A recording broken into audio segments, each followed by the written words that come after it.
¿A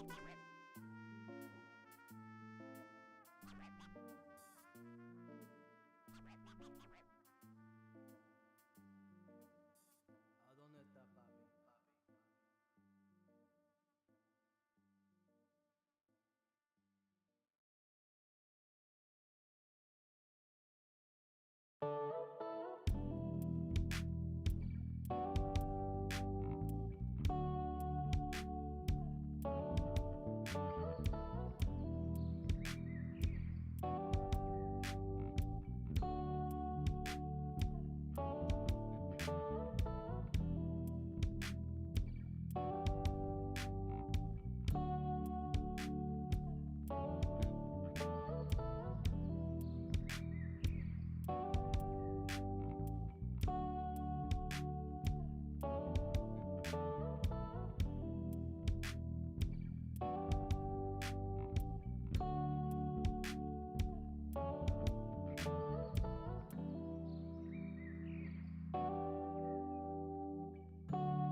Welcome to the Wednesday stream. I hope everyone's having an awesome Wednesday morning. Howdy, everybody. Mayhem Hippie, Heat 420, Echo Resto Dragon, Astro. Howdy, everybody. I think I got everybody.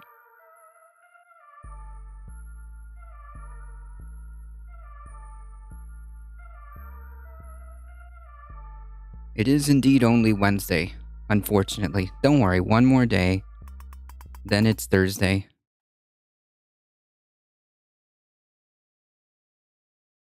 And then it's Friday.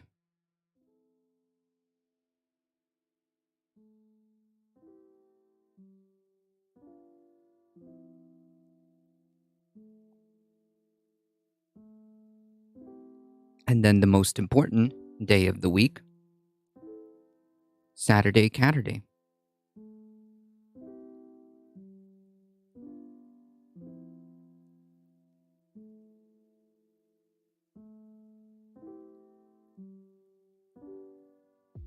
Howdy.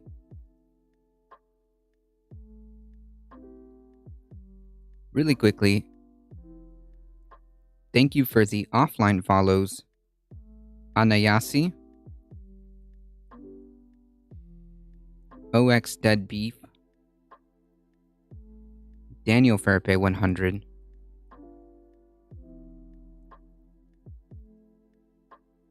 thank you for the offline follows. Appreciate that.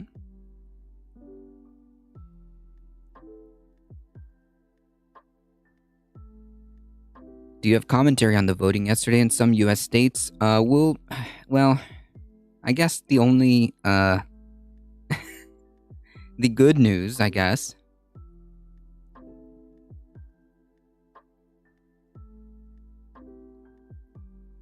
silver lining, is that Madison Cawthorn lost. So that's good. He lost his primary. My kid is sick today, but it's mild. Yikes. Well, hope she feels better.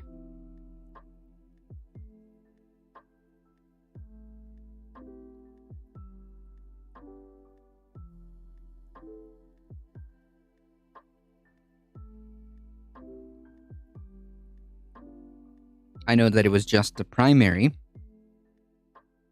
but we gotta dig for scraps here, you know? We gotta dig for scraps, and at least it's not going to be him. We're really reaching, but you know. Thank you who won Cawthorn's seat. I think, well, instead of me thinking, let me look it up.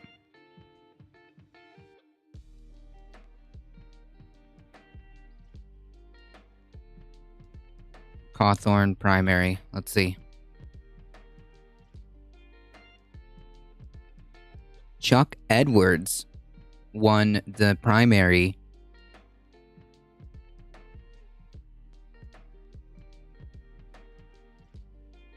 You know what?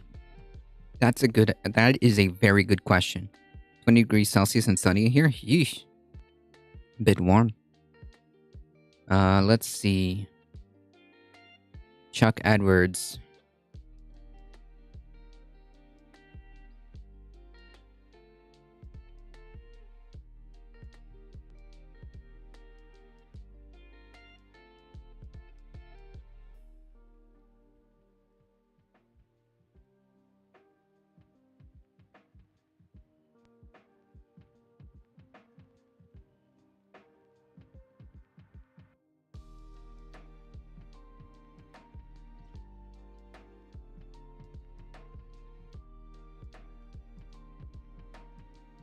Huh. Alright.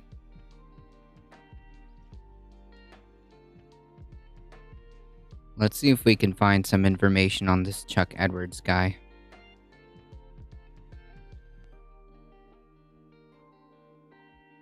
How did Dr. Oz do? And Dr. Oz, in his primary, I think they're heading for a recount. It was so close, which is unbelievable to me. The fact that someone could look at the wackiness going on there and just say, you know what? Yeah, I think I'm on board with Dr. Oz.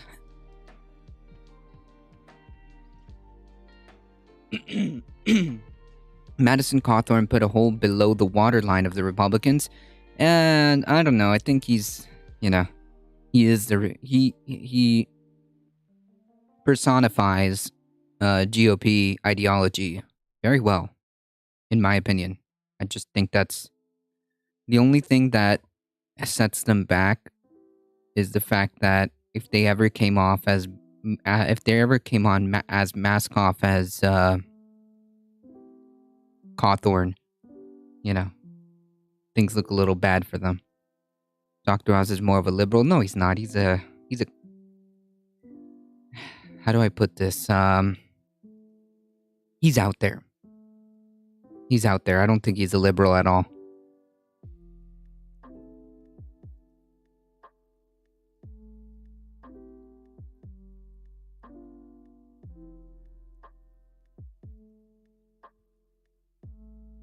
He's out there espousing Trump talking points and whatnot.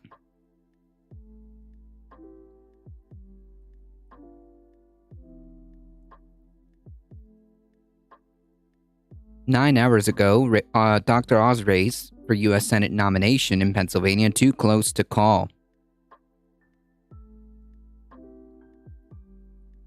He's an opportunist and a snake oil salesman. That's pretty much him.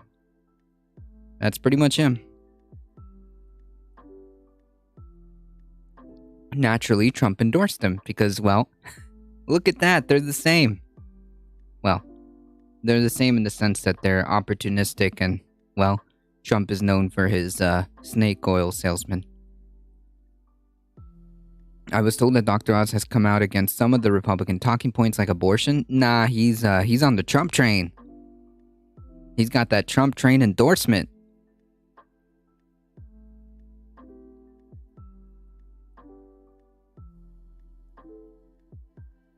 Grifter's gonna grift. True.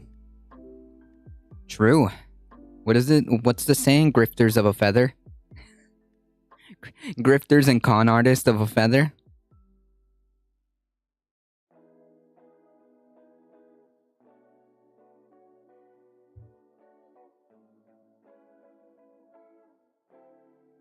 And that was just on the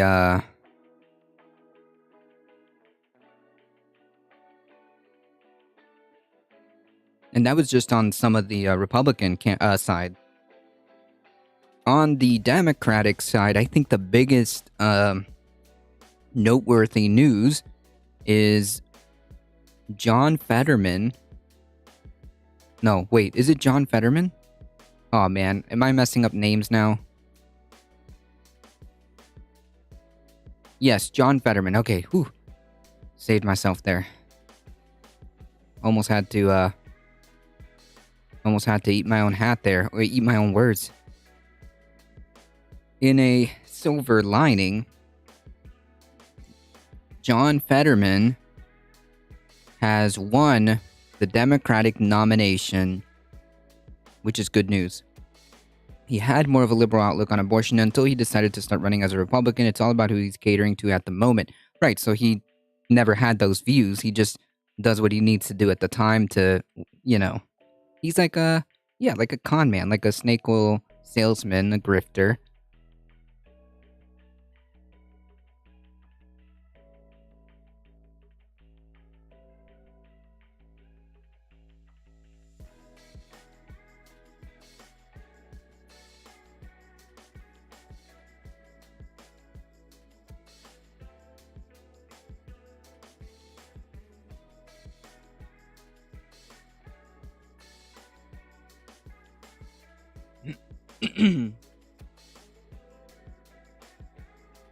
So, it looks like, based on what I was able to locate,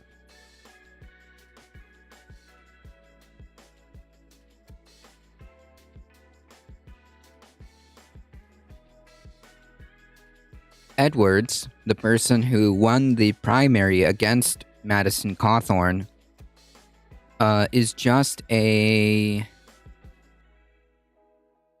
essentially just a milquetoast, run of the mill conservative Republican.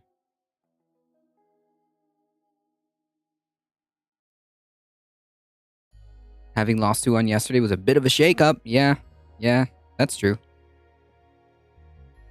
It's nice. It's nice to have different. It's nice to have a different pace. I missed that. Yeah, it's on the VODs. I told Lastu after stream.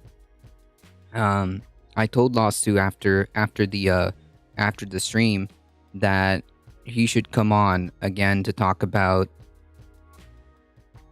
giving us a first-hand account of what exactly, what his account of growing up, in residential schools and stuff like that. Which, once we get that set up, I'll let you guys know. But I figured that if there was any way of talking about that issue, I feel like it would be best if we got a first-hand account.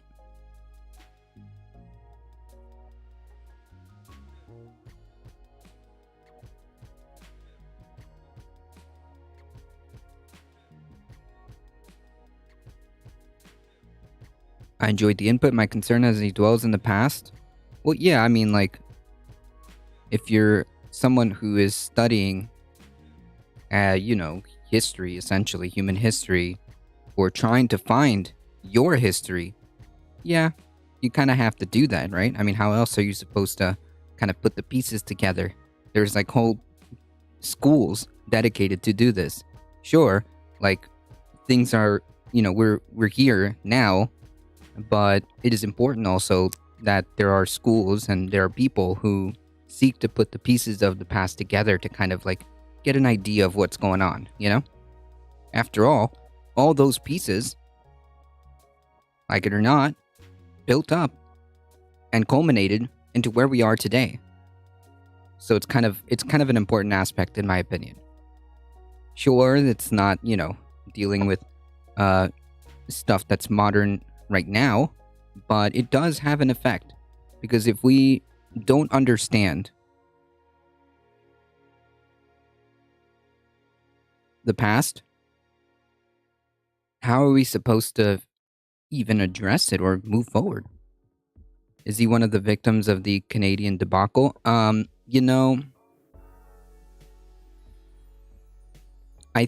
I think he was in Canada. I'm gonna let him describe his story. I'm not sure if he was in Canada or north, of the U.S. I'm not sure. Lasu will tell you. Because the U.S. also had residential schools. So, I'm not sure. I'm not sure if it was here or in Canada.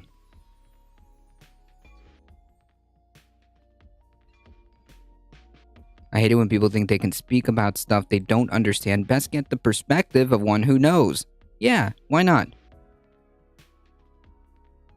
I'm also referring to men who are debating breastfeeding. What? I mean, like, listen, you can have your commentary on certain, issues, but you have to understand that you have to understand that, like, you're not directly, like, I don't want to say involved, but imagine me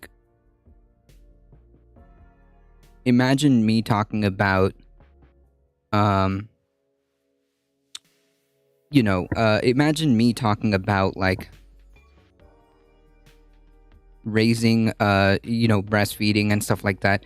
I mean, I would say that based on, evidence or whatever, I can have like a small input on it, but I'm not gonna sit here and pretend, that that I know everything. I would rather someone who is firsthand explain that to me. It's just that simple. get the perspective of one who knows. Exactly. It hurts me to say this, but it does have close parallels with Australian Aboriginals. Yeah, we don't have a good track record. Let's just say that to be as milk toast as possible. We do not have a good track record. Most of our track record involves genocide. Yeah. Yeah.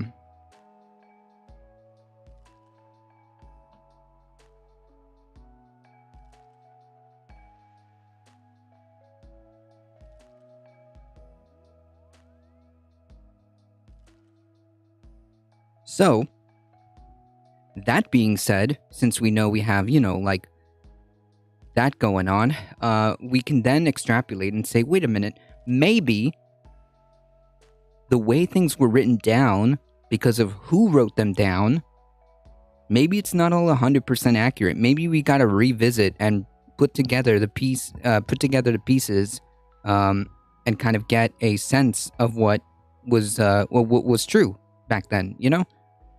That's why it's important, I think. I mean, like, you had, well, this is just knowledge that I came across. Like, for example, the uh the Spanish the Spanish destroyed temples, destroyed an entire civilization's archives, essentially, save like very, very few things that people have managed to kind of piece together. Um,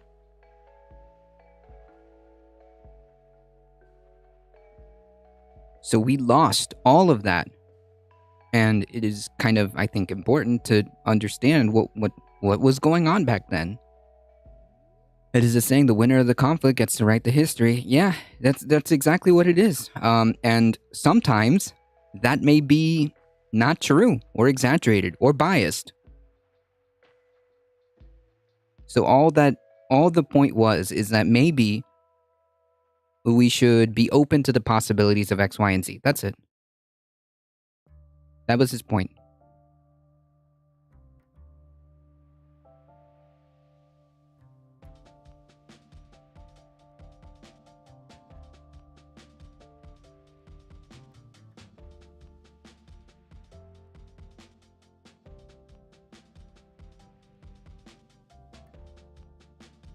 There was another important race. Oh man, I forgot her name. Can somebody refresh my memory? Another important primary, I think.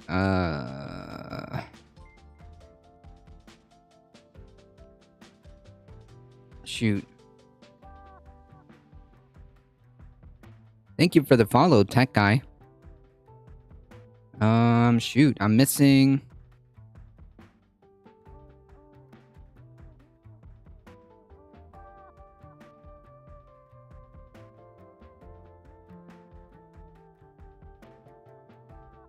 Howdy, howdy.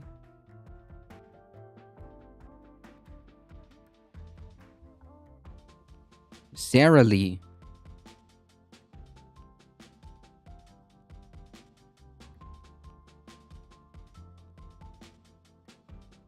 I love that Jack Skellington hat. Thank you.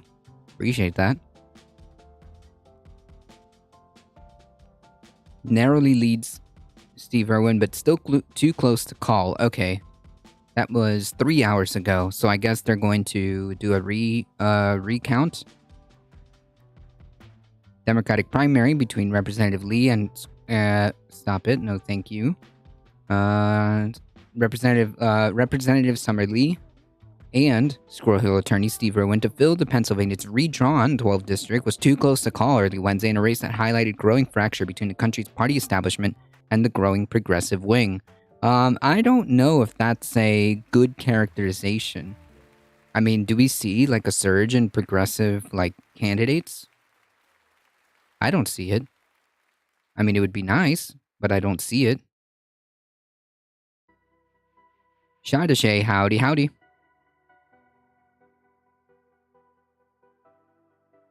I guess they mean like the handful of progressive candidates that won. Okay. We need more. We need more. There's been plenty of races that have been too close to call, but like I said, the silver lining of yesterday is that Madison Cawthorn lost his primary, and John Federman won his primary. So overall, I find that to be lowercase w.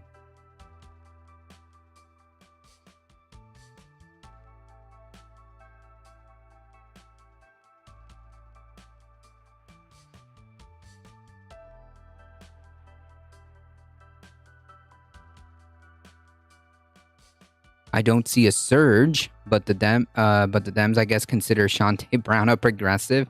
No, I don't think so. I think she has like some aspects, but I think that it's like if it's kind of telling that a lot of these like more, for a lack of a better word, status quo candidates will adopt like a progressive image by simultaneously being against the progressive candidates. I believe there are some clear examples of gerrymandering in yesterday's vote. Oh yeah, no, this whole thing is gerrymandered this whole thing is gerrymandered to hell everywhere, unfortunately.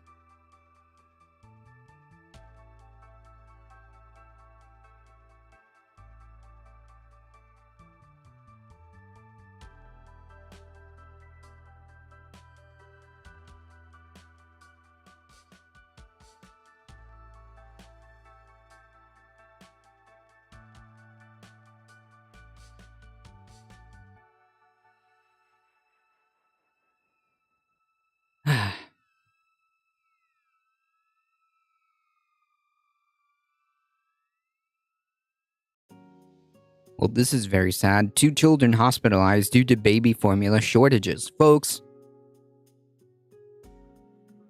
there are groups and there are resources online that will help you make baby formula. There's a lot of women's groups, women's forums and resources that will gladly help you make baby formula. Don't ask me. I have no knowledge on that, but I saw several resources online that you could look up, because this is just disastrous. So the real news behind this is like private company messes up. Large private company messes up and does stock buybacks instead of, correcting its issue. Neglect. There we go. That's the word I need. Neglect. Neglectful. In the past, there used to be wet nurses to help mothers. Yes, but there are ways of making baby formula. I would say probably look for women's groups and resources and forums, because they exist, and go look there, because it is wild.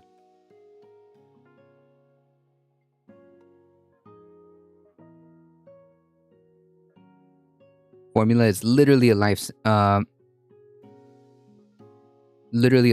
Yes, that is true. That is true for a number of reasons. For a number of reasons.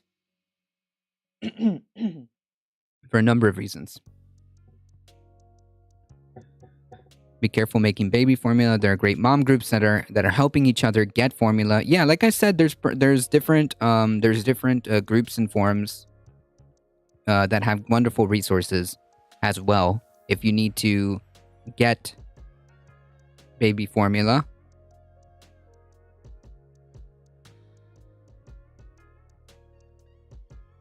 If you are in Minnesota Facebook group, Caitlin's Closet is great. I have donated 21 cans and other moms are chipping in as well every day. That's awesome. See, there you go. Thank you for bringing that up. There you go.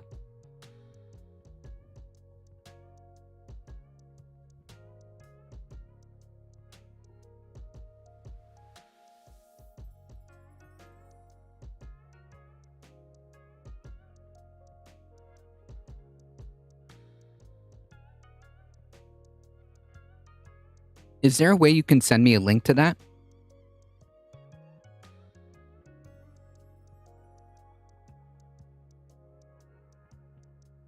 Is there a way you can direct message me a link to that, Shay? I've heard of snail mail organizations that ship natural mother's milk to people in need. I didn't know that. I didn't even know that was a possibility. I would be concerned. I would be concerned about the viability of that. Wouldn't it go... I don't know. I'm talking nonsense, so don't listen to me. But yeah, anything that can help. Just look for online groups. Yes, thank you. Let me know, send it to me. I'm past that stage with my kid. Oh, frozen milk. Okay. Huh. Well, I learned something new today.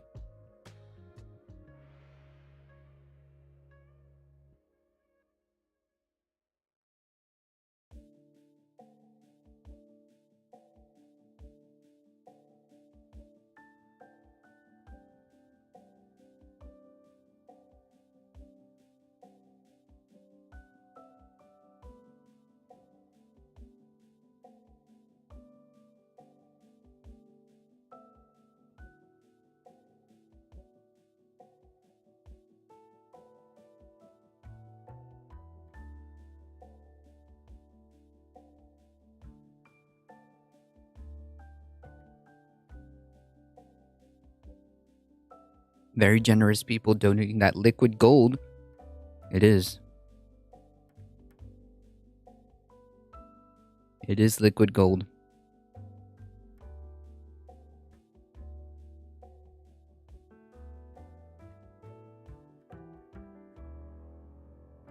You know, you would think that the pro-life movement...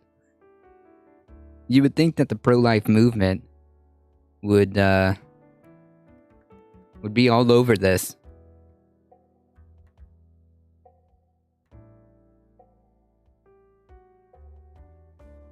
You think that that they would be making massive donations and efforts, but all we hear is crickets on that issue. Or, if you're Tucker Carlson, you make a grand conspiracy that the baby formula is actually being sent to it's actually being sent to the southern border. I'm not kidding. I saw quite a few restaurants that are ordering in bulk and handing out as well. Nice. They're only pro-life from conception to birth. Life ends for them at birth. That's right. Like George Carlin said, if you're pre-born, you're good. If you're preschool, you're fucked. I knew that had to come from Tucky. Yeah, someone made a mention of it, I think yesterday. And I was like, wow, that sounds like something Tucker Carlson would say. And it was.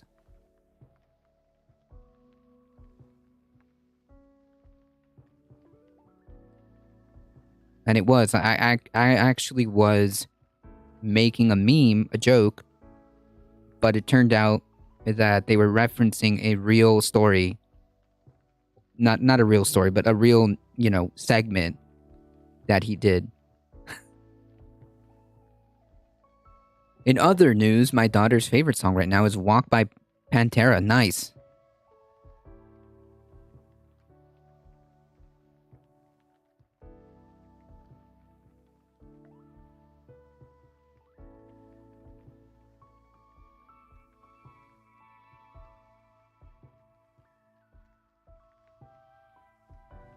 That's pretty cool. In lowercase w news,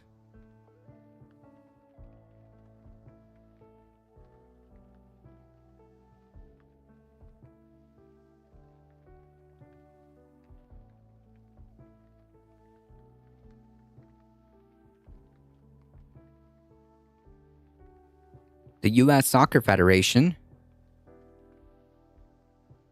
the USWNTPA, and the USNSTPA have agreed to a deal that achieves equal pay and set global standards moving forward in international soccer. Congrats to the women's team.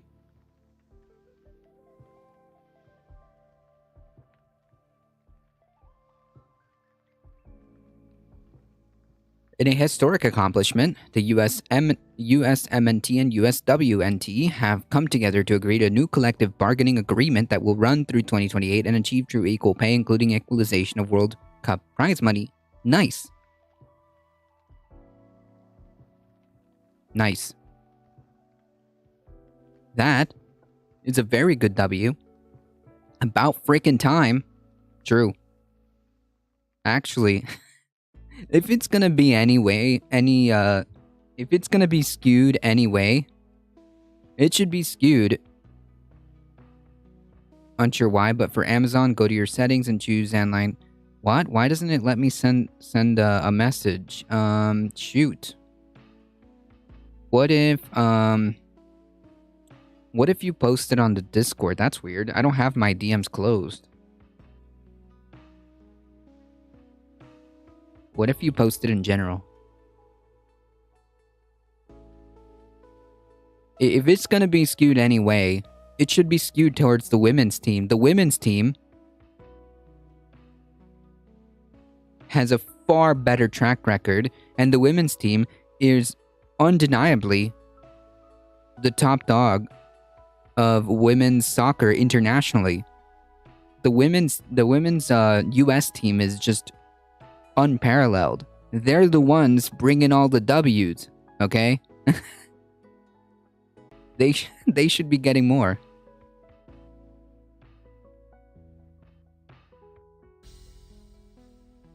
If you work for someone else, they decide how much you're paid. If you work for yourself, you have much more control of how much you're paid.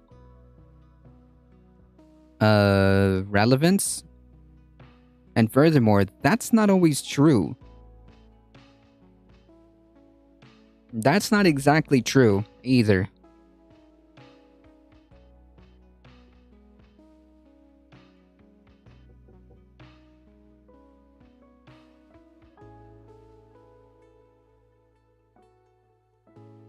And not everyone can work for themselves. Are you suggesting then that maybe... Are you suggesting that maybe then the workers should be in charge? The workers should have more democratic voice? If that's what you're... is that the solution then? Because you said if you work for yourself, you have much more control of how much you're paid. So therefore, shouldn't the workers then have a more democratic say, since they're the ones doing the work? I know it's not 100% true, but it's hard to pull all aspects into one paragraph. Hold on, Turtle Combat. We're getting there.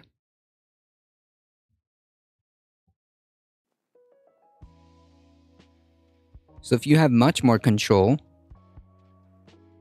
if you work for yourself, then shouldn't then workers have a more democratic say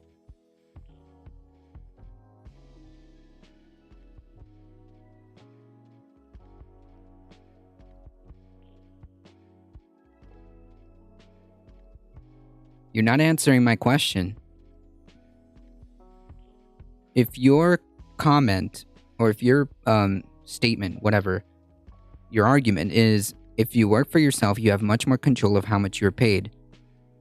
If that is so, then shouldn't the workers have a more democratic say in the workplace?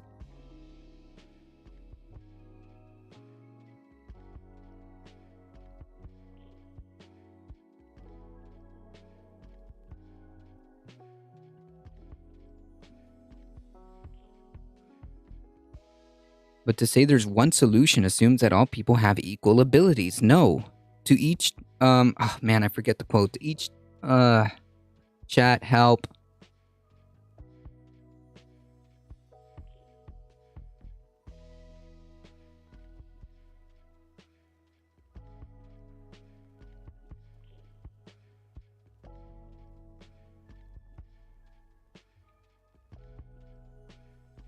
To each according to his need, to each according to their ability, right?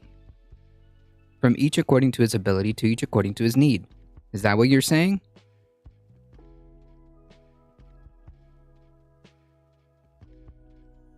Well, if you work for yourself, I don't understand what democracy has to do with it. You are the workplace. So everybody should just be a small business? Everybody should just work for themselves? What is the point being made here? You're saying stuff, but you're not saying anything.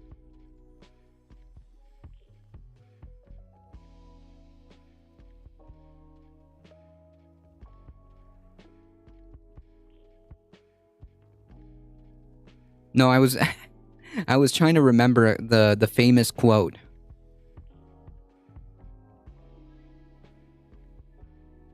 But I'm watching birds outside my window. That's more important, I think. Like, what if I had a lemonade stand? Oh, okay. Having your own business just makes you the exploiter if you're not paying your workers a thriving wage. Right. I'm trying to see what the point is here.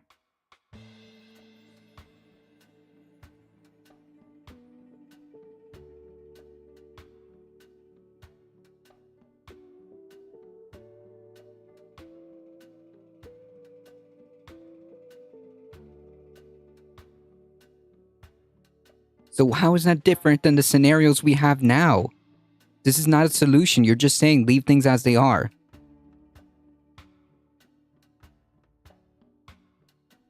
What? I'm not saying everyone should work for themselves, but I am saying we should always leave that option available for those who can. Okay.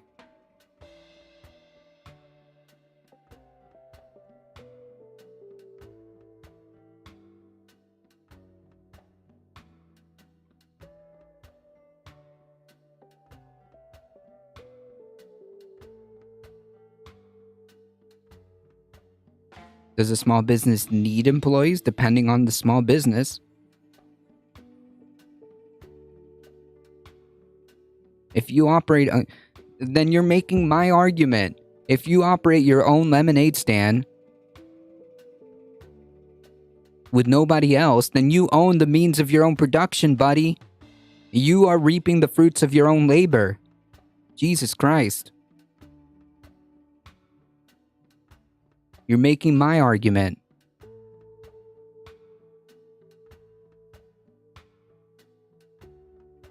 I'm saying being an entrepreneur is not really a business. What? So no, everybody can't be an entrepreneur. You just said people have different, different abilities. So I'm not understanding what the point is really being made here other than my point.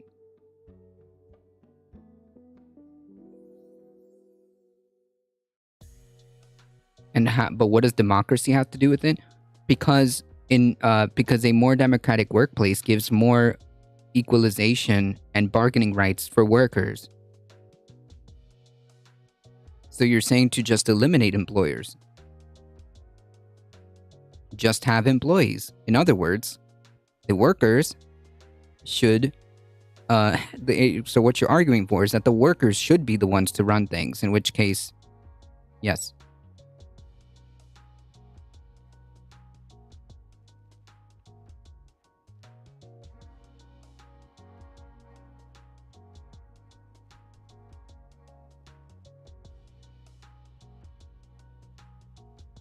Can you steel man my solution?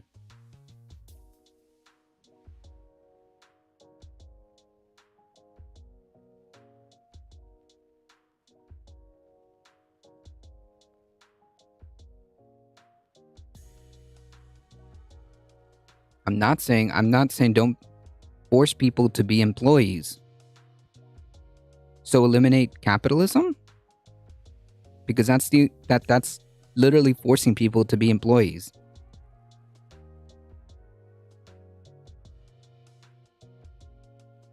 Okay?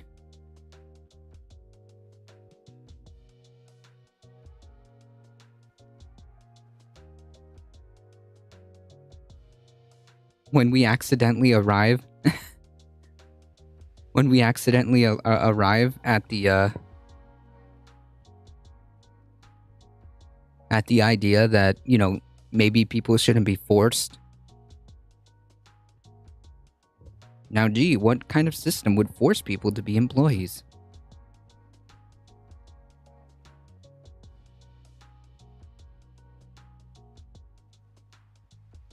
I'm saying you can't make rules and expect people to follow them if you eventually do your own thing. I have no idea what this has to do with anything of what I'm saying. Equalization of pay for women and men's soccer teams has nothing to do with what you're saying.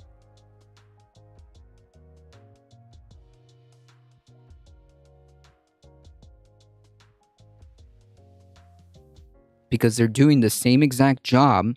In fact, the women soccer team is much more successful in terms of like getting W's and World Cup wins. They're like champions right now. So yes, they absolutely deserve equal pay. So I don't understand what the argument is, because the guy at the top of the system doesn't have your best interest in mind. Okay, so eliminate that. Okay, so eliminate it. What you're arguing for is my idea.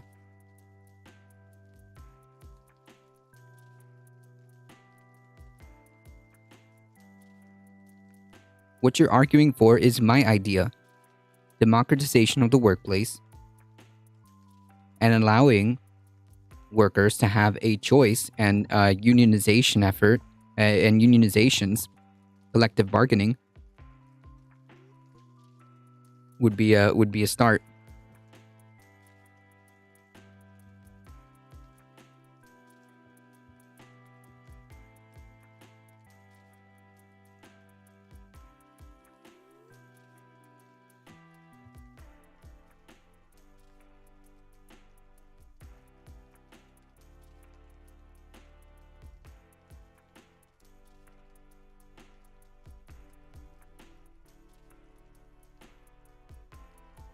To ask an employer for equal pay is a hard solution. To work for yourself is also a hard solution. There's no easy, but there is a better. So you're saying nothing. You don't ask an employer for equal pay. You collectively bargain for it.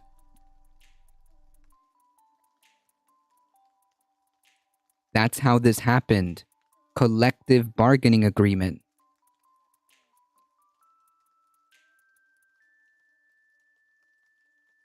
That's how that happened.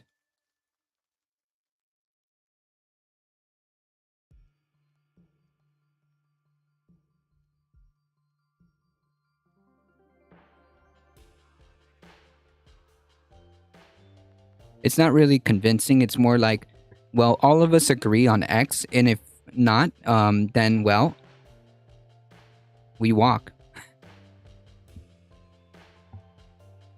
That's the whole point of collective bargaining. If you have a union, or if you have a collective bargaining effort, that means you have leverage. That's the whole point.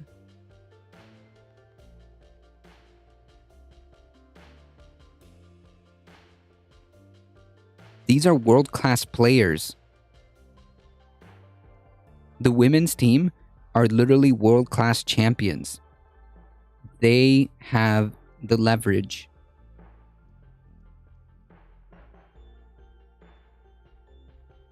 I don't understand.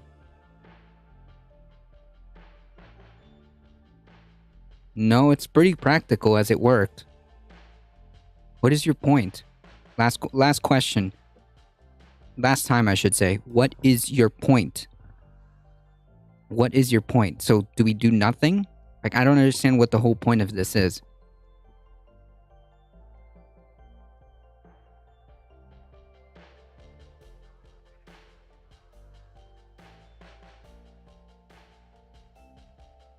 You're making up some hypothetical that doesn't exist. You're making up some what-if scenario that didn't happen. What about the entirety, the unionization effort at Starbucks, where collective bargaining has worked time and time and time and time again? They've won massive victories across the board. No, you're not talking anything. To quote someone famous. To quote someone famous, you're talking jibber jabber over here. You're not saying anything actually.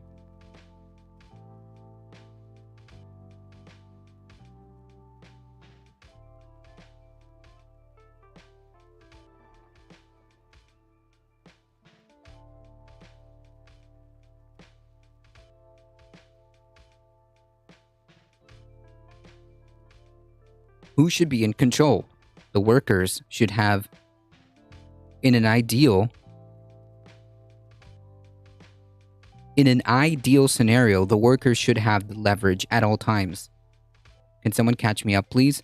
TLDR, the women's soccer team has reached a collective bargaining agreement, including equalization of World Cup prize money.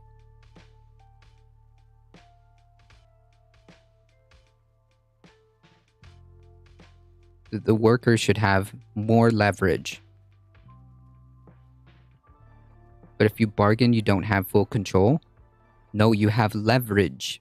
The whole point of making a union is so that you can go to the bosses and be like, no, we need healthcare. No, we need a thriving wage. No, we need better conditions.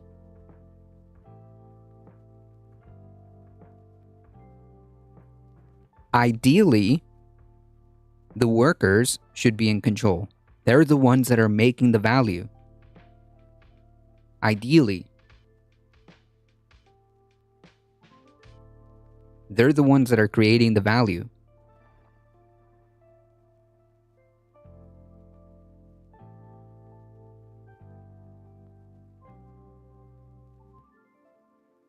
But we live in the real world, in the here and now, so we do what we can with the tools that we have within the time that we have. That's it.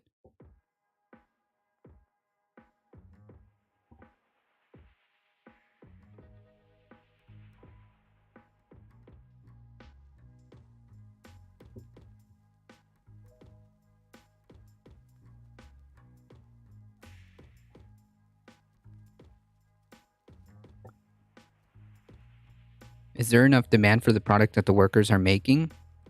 What? Depends on the product.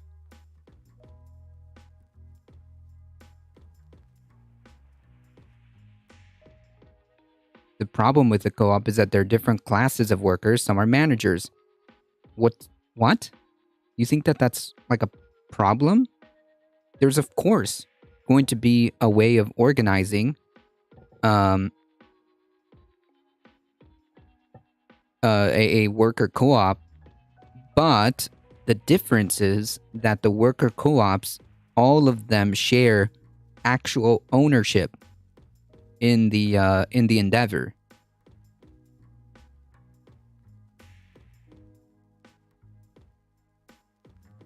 All of them, despite being a manager or not, or a supervisor or not,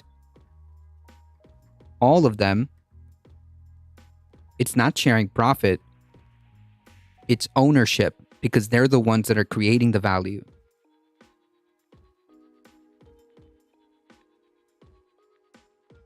The people should have full control. No one person should have total control of anything that has to do with the workplace. Consent should be controlling factor. Yeah, like, I think that, I don't know if, like, that would be considered fascistic. But for sure, the idea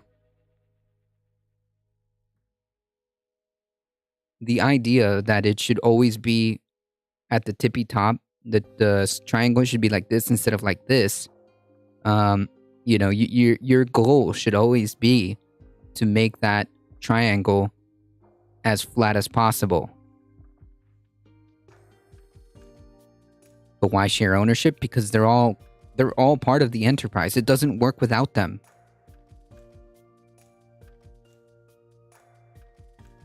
So if you create value, why do you need to work with other people?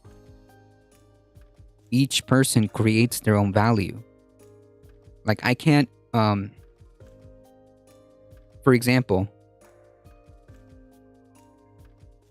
unless I'm the one doing every single aspect of it, it's okay if other people work together. But why should that make a difference? It's up to the business to decide if you choose to work for them.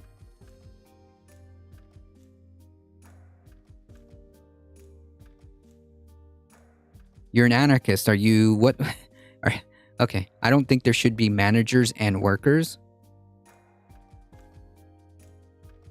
I think it should all be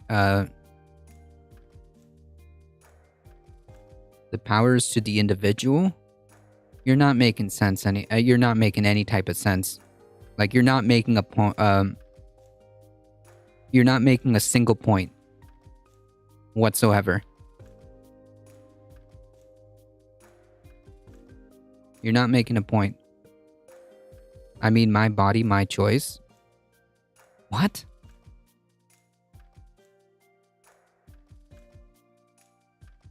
What? You're going all over the place, my friend.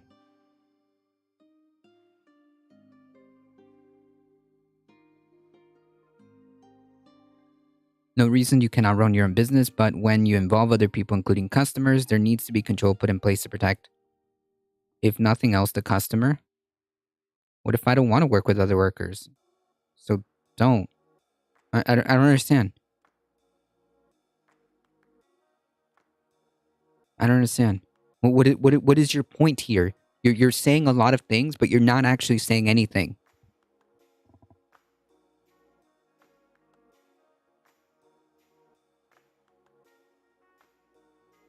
No, you're not saying anything. You're not saying a solution.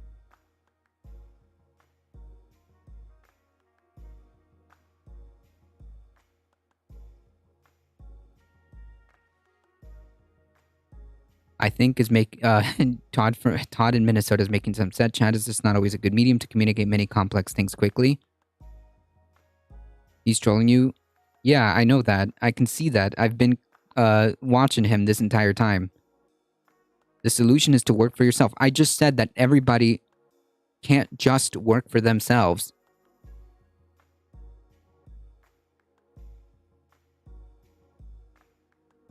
Do you expect literally everybody to just work for themselves? How does that work?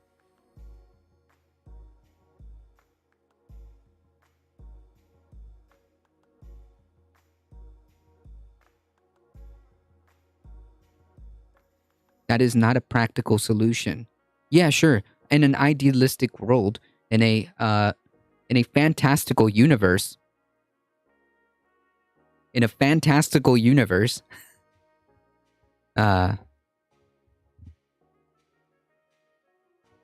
okay, buddy. What kind of anarchist are you?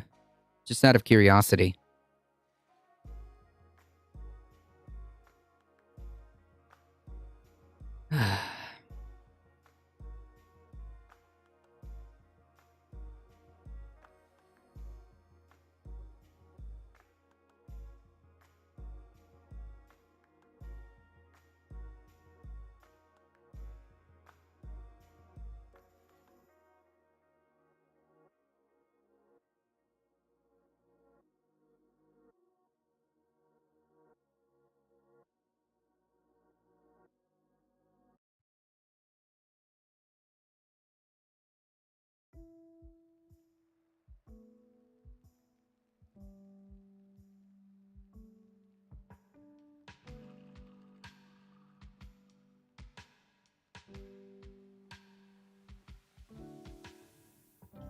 There is a really good video that I'm trying to find.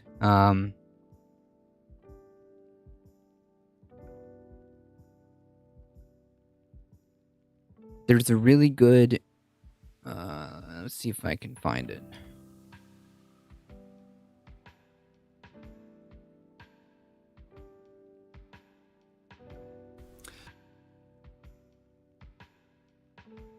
Oh, yes, here it is. Every now and then,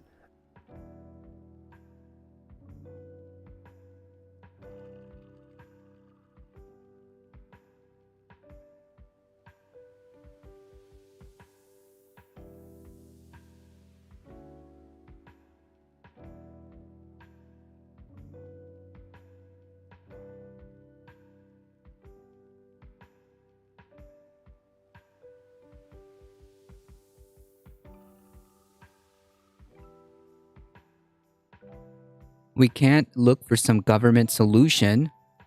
Anarchist means without rulers. Not necessarily.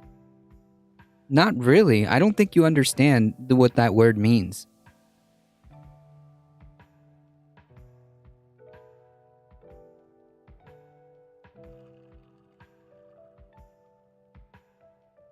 It's not even a way of life.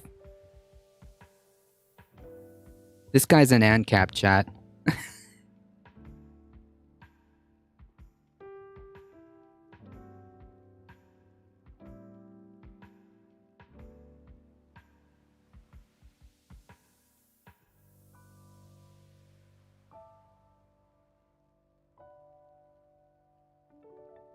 I don't believe in money.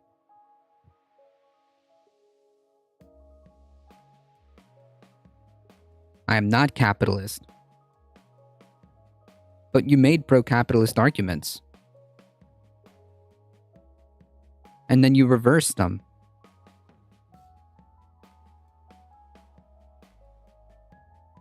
I'm so lost. I wish I understood. But that's okay. Lost Sue, how's it going? Todd, tell me how you would know about a way of life.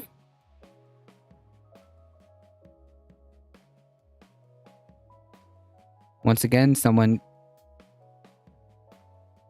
chose indigenous people and tried telling us something that was copied of our way of life. Yeah, like I'm trying to understand what even the point. What is even the point here?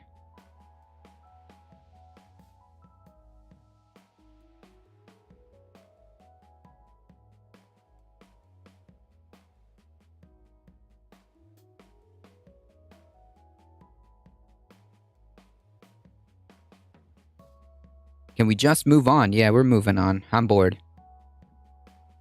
We've got a video to go through.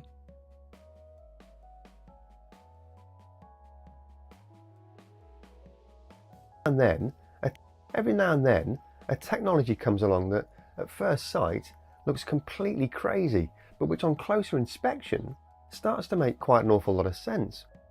And that's kind of how it is with Thermo Photovoltaic, or TPV technology. Now, to avoid any confusion, I'm not talking about the photovoltaic thermal, or PVT panels we looked at a couple of weeks ago. No, the idea with TPV is to plunge photovoltaic cells into a super hot material at about 2,400 degrees Celsius, and instead of simply being instantly vaporized, as you might logically think, the cells would actually start producing electricity with an efficiency of at least 40%. Completely bonkers, right?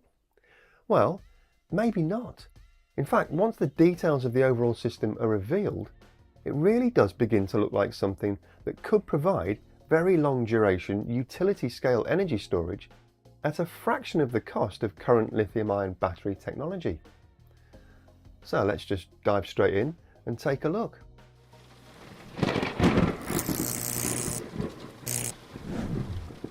Hello and welcome to Just Have a Think. Thermo Photovoltaics, or TPVs, are not a new concept. The basic idea is that they convert predominantly infrared wavelengths of light coming from a heat source into electricity using essentially the same process found in normal solar PV cells that you put on your roof. The challenge, until recently, has been getting them to a level of efficiency that starts to compete with existing combined cycle gas turbines, which are generally thought to be the most efficient heat engines currently available. The first part of the problem is finding a way to efficiently heat a material to a high enough temperature to produce light at just the right intensity and wavelength. The second hurdle is how to avoid the whole TPV cell vaporization thing I mentioned a moment ago. Ironically, that means somehow keeping the cells cool while they're inserted into a white-hot environment. Sounds a bit like a contradiction in terms, doesn't it? But that's exactly what a team from MIT have been working on in recent years, and they've just published details of their breakthrough technology in this paper. To get the inside track on how the whole system works in practice, I got in touch with one of the paper's main authors, Ashigun Henry, who is a mechanical engineer and associate professor at MIT. Professor Henry explained that the big advantage of TPV cells is that they can facilitate very large utility-scale energy storage at very low cost compared to existing technologies. Here's how it works. The system uses excess electricity generation from renewable energy sources to power up a very large heating element, which in turn heats tin into a molten state that can be pumped around a closed-loop system. Now, here's where the MIT folks were able to make their first major breakthrough before we even... This is indeed POG. Political Twitch needs threads. Get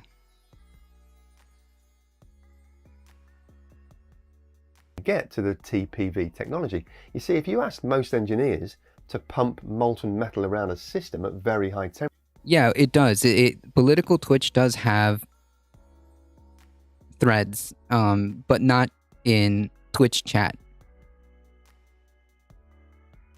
Temperatures, they'd probably tell you it was impossible, mainly because there'd be no way of effectively sealing the various... Yes, we are. I'm 3 minutes into this video. I'm done. ...components in the loop at those sorts of temperatures. So the MIT team developed a carbon-based sealing solution that overcomes this problem. This video capture shows the laboratory setup pumping molten tin at 1400 degrees Celsius. The team has now demonstrated the ability to pump at temperatures in excess of 2000 degrees Celsius. The methodology was so groundbreaking that it merited an entire scientific paper in its own right, which I'll link down in the description section below. The superhot liquid metal travels through a network of carbon composite pipes into a sealed and insulated warehouse-sized building containing massive blocks of graphite. The superhot pipes radiate heat into the graphite blocks, and the whole building is filled with argon gas, which keeps the environment as inert as possible and prevents the carbon and the tin from oxidizing.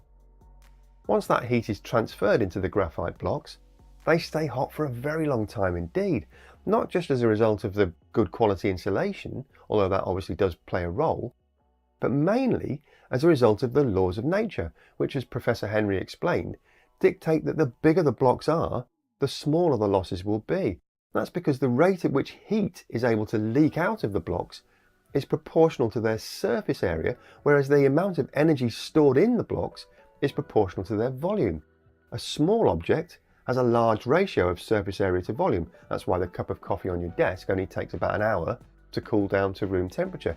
But very large objects have a much smaller surface area to volume ratio. The graphite blocks in this system cover... Alio with the 10 biddies. Listen, Alio, the British accent is what makes it, alright? Nah, I'm kidding. This is a good video. Thank you for the biddies. I appreciate that. I'm just messing. ...an area the size of half a football field, which means they will literally take months to cool down. So now we've got a very large-scale thermal energy storage facility that can be located, for example, on the site of a decommissioned gas peaker plant. Decommissioning expensive, highly inefficient and massively polluting gas peaker plants is all the rage these days, so there'll be no shortage of locations where this technology can be utilised. Anyway, I digress. So here's where the TPV technology comes in. Whenever there's a power demand from the grid, the heat from the graphite blocks is transferred to a second warehouse type building, also filled with argon, containing an array of large, hollow, rectangular, carbon-based chambers lined with a tungsten foil. The tungsten foil glows white hot as it heats up, exactly like the filament in an incandescent light bulb. The TPV cells sit inside the chambers, which the MIT refer to as a power block, and depending on how much electricity they're required to produce at any given time, the cells can be raised up and down inside the block, exposing more or less of their surface to the light. We'll come back to how that works in a second, but first of all, why don't the cells just vaporize on contact with 2000 degrees heat like we said earlier? Well, if we take a closer look, we can see that the cells are mounted onto four sides of a heat sink, which is essentially a block of metal with channels of water flowing through it. The water's continually drawing heat away from the cells, and as long as it flows quickly enough, it'll always stay liquid and not change phase into steam. That fast-flowing water then circulates through what is effectively a massive version of a car radiator, where the heat energy is dissipated, allowing the cooled down water to flow back around the closed loop and back into the heatsink underneath the TPV cells. So what about those TPV cells then? Well, if we delve inside them, we find that there are two junctions with different band gaps. We've looked at the concept of multiple junctions and band gaps in a previous video, which you can jump back to by clicking up there somewhere. So I won't go into the minute detail of that here.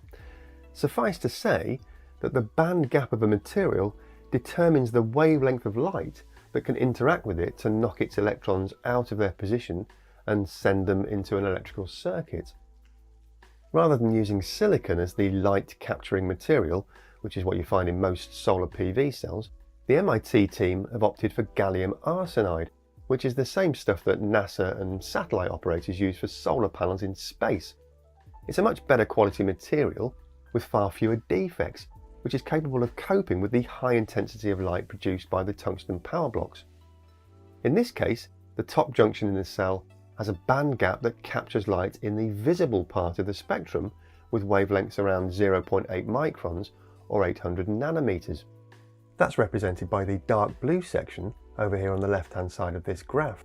The bottom junction has a slightly modified molecular structure which enables it to capture light in the infrared part of the spectrum, represented by the narrower, lighter blue section of the graph. Right at the base of the cell is a mirror that bounces any remaining light in the infrared part of the spectrum back through the cell and into the tungsten material, where it's reabsorbed to help keep the tungsten as hot as possible. The higher the peak on the graph, the greater the power output it represents. So you can see that the power produced by the cell is derived from the visible and near infrared light, while the majority of the light simply goes through the cell and is reflected back to the tungsten emitter. That means the quality of the mirrored surface plays a massive part in the efficiency of the cell. Previous research had already achieved mirror reflectivity of 98.5%. Using that methodology plus their own technological breakthroughs, the researchers in the MIT team plan to demonstrate an overall cell efficiency close to 50%. They've already achieved 40% using a mirror that was only 93% reflective, and Professor Henry explained that they have a well-defined pathway for reaching the 98% reflectivity target to eke out that extra 10% of overall efficiency in the cell. And that will be getting close to the efficiency achieved by combined cycle turbines. This animation gives you a rough idea of the size of a typical configuration compared to the pickup truck in the bottom right-hand corner. Wow. Each TPV cell module will have about 1 square meter of area and will have a generating capacity of around 100 kilowatts. So an array of 30 by 33 modules will give an overall capacity of 100 megawatts. There's enough heat in the graphite to keep the cells generating electricity for 10 hours, which means a site like this would provide 1,000 megawatt hours of energy, or 1 gigawatt hour if you prefer. That's enough for tens of thousands of homes. One very significant additional advantage of setting the system up with this kind of modular configuration is that everything is decoupled. In other words, each component can be modified in isolation from the other parts of the system. So if a grid operator needed very fast charge times, they could simply increase the size of the electrical heater. If they required more storage capacity, they could just add more graphite blocks. And of course the same principle applies to the number of TPV cells, allowing discharge capacity and rates to be fully adjustable too. That's an extremely attractive feature for grid operators who are always looking for maximum flexibility on their systems, especially as more and more intermittent renewable power sources come online over the next couple of decades. And because the electricity is being generated by a PV cell rather than a steam turbine, you get instant response times, just like a lithium-ion battery, which means this system is much better than a gas peaker plant at following the peaks and troughs of the daily demand cycle. Professor Henry and his fellow mechanical engineers on the project have crunched the cost numbers, and unlike some other research projects, they've really considered all of the variables that would come into play to get to real-world commercial production. Once all those elements are factored in, they reached an overall cost of less than $10 per kilowatt hour. Compare that to the fully installed cost of a typical utility-scale lithium-ion battery configuration, which can be more than $300 per kilowatt hour, and you start to see the very compelling economic advantage of the TPV system. Plus you've got all that much greater flexibility that I just mentioned. Unsurprisingly then, Professor Henry and his colleagues are quite keen to get cracking on ramping this thing up. Yes, 1 gigawatt, I think, right? Thermo Battery Corporation has already been created to get the concept from laboratory prototype to full commercial scale. They're already working with an existing producer of gallium arsenide-based PV cells with a view to manufacturing a 1 megawatt hour pilot system during 2022. Following that, a 50 megawatt hour commercial scale demonstrator will come online in 2026, with the first full-scale 1 gigawatt hour system planned for 2028. That should be pretty good timing to slot nicely into place as all those gas peaker plants I mentioned earlier get decommissioned. Nice. Now, of course, this technology will be entering a very competitive marketplace with all sorts of energy storage solutions coming online all the time, many of which we've featured on this channel. So Professor Henry and his colleagues have certainly got their work cut out. But commercial partners are already being secured and discussions are already taking place with electricity grid operators. So there's a decent chance we could see this innovative energy storage system cropping up all over the world in the next decade or so. As always, if you've got news or views on this particular topic, then jump down to the comment section below and leave your thoughts there. That's it for this week though.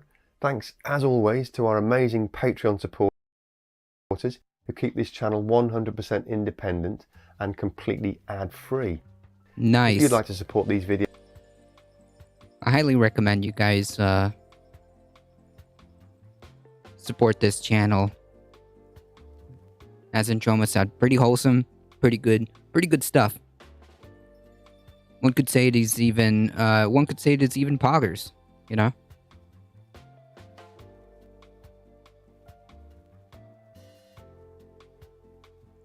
I think that the technology exists.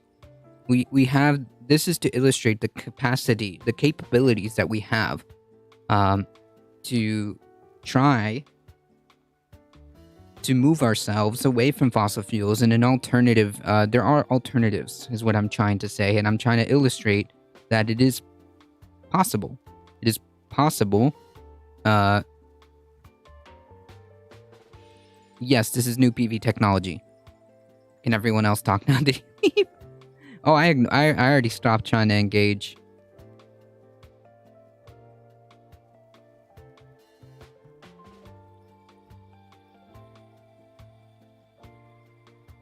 Yes, this is new new storage capability. By the way, I ran a wear band and they have 11 plus bands. I thought I'd seen them before. Yeah, I recognize that username. Yep. In fact, I'm pretty sure they've been I'm pretty sure I've seen that exact name in MR. I'm pretty sure I've seen that exact name in TMR.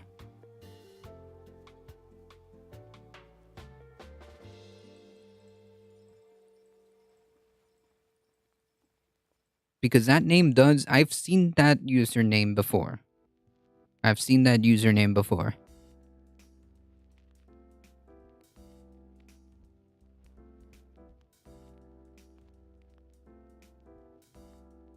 Not an MR? Then where's that username from? I'm pretty sure I've seen them before.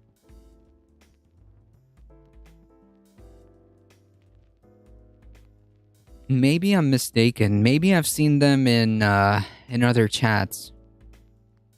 I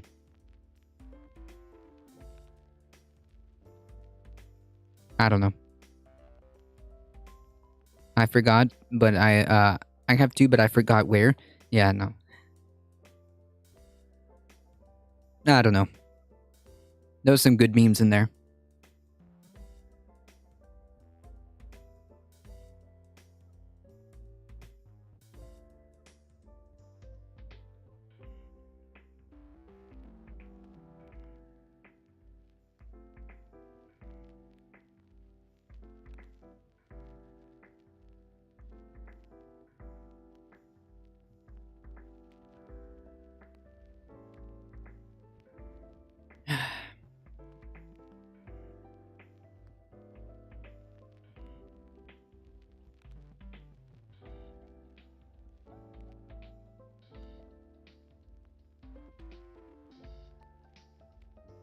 Yeah, this is some good memes. I'm just reading back because I ignored the messages. I ignored the chat messages. But reading back, there's some good memes.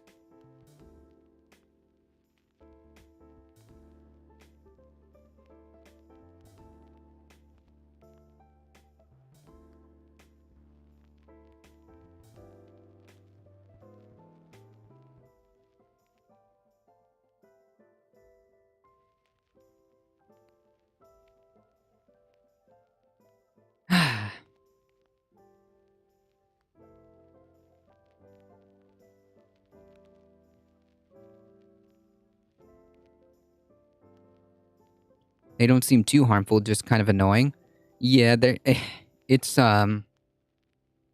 it's a very idealistic way of viewing things, a misplaced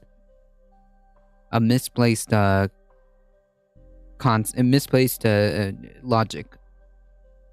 Imagine thinking that having a situation or system where people get together and collectively decide and then collectively can have self-determination means that you're taking rights away from people.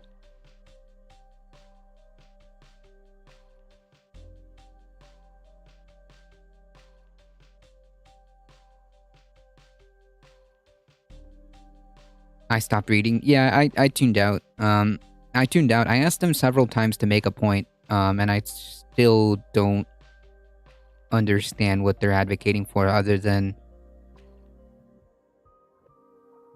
it almost looks like a flavor of libertarianism.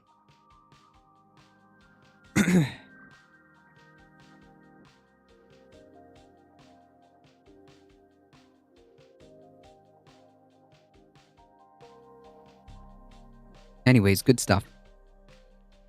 Good stuff. I highly recommend you check out this channel.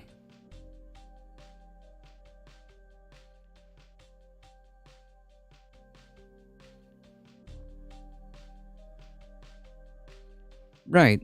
Democratic structures and regulatory checks in place, that is the best you can do. Yeah, like that's probably the most achievable, feasible, I should say, thing that you can do in the here and now. You know, like I said, you do what you can with the time that you have, with the tools that you have. I mean, you deal with the world as it is. Or you try to, anyways.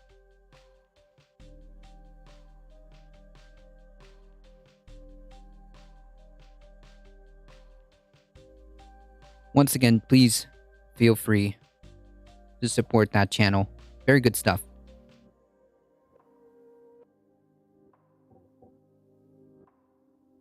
All right. Move this out of the way. Close this. Close Dr. Oz. Equal pay is good. All right. Lay it on me, Tucky.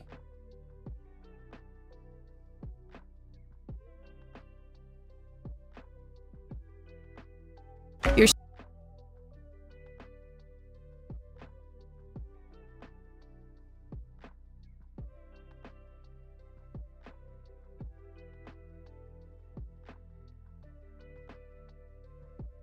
Boo Man Chewy, how's it going? Anyone else having a weird morning? Oh man, if you would have seen if you would have seen earlier today, I just saw a tanky on Twitter calling someone a tanky is racist. What? How did we get from...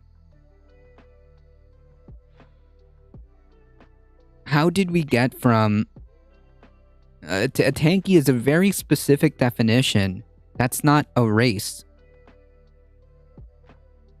That is a political label. I don't know. Whatever. It's Twitter. Fu Manchu, it's Twitter. I don't expect to see the best of best takes on Twitter, okay?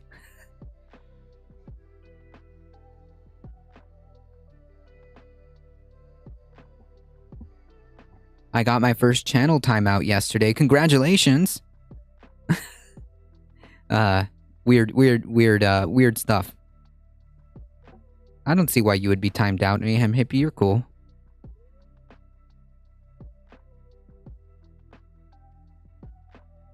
Like, how does that work? Did they unironically think that tanky is a race?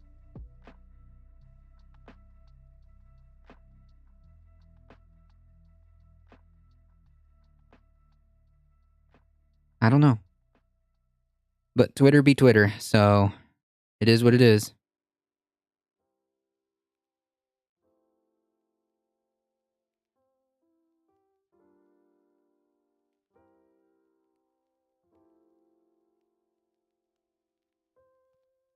Fu Man coming in with the receipts.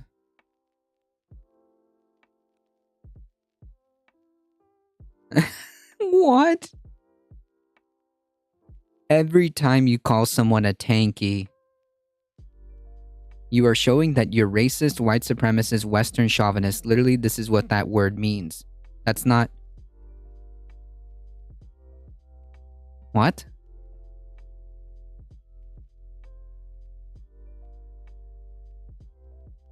Twitter MLs are a joke. I mean, clearly. I may have carried on a conversation from this channel to another stream, but TVR is talking about it in his stream. I left and went back to Tina. Nice.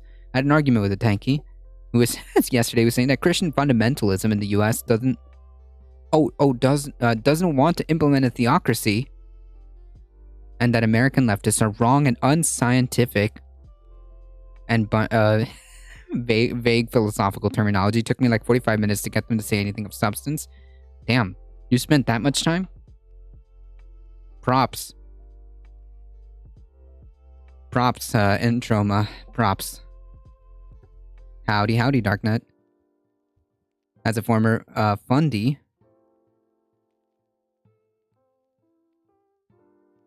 they're 1000% wrong. I was modding in someone's chat and I don't know, just one of those moods.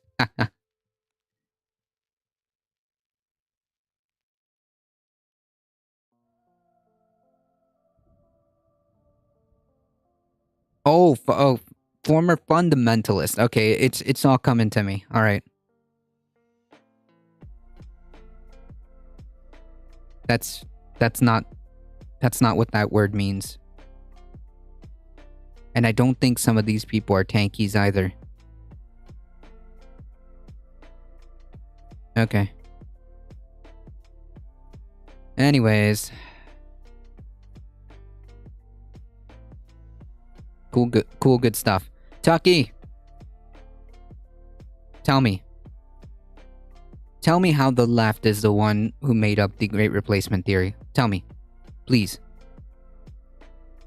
Who criticizes immigration policies are responsible for the violence you saw in Buffalo. Here's the President of the United States explaining that. I hate that through the media... To the main point of his speech, which is that people who criticize his immigration policies... Listen carefully. The main point of his speech is that people who criticize his immigration policies... are responsible for the violence you saw in Buffalo.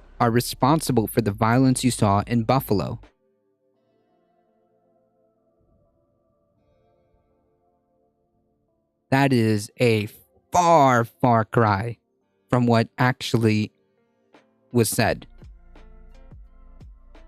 Here's the President of the United States explaining that. a hate that through the media and politics, the internet, has radicalized, angry, alienated, lost, and What part of that sentence said people who disagree with me automatically are responsible for what happened? What? And like, he plays it back to back, okay? It's not like he tries to hide it or couch it. He literally played the clip showing the exact words right after making that statement. isolated individuals into falsely believing that they will be replaced, that's the word, replaced by the other. What part of that had anything to do with disagreeing with his immigration policy?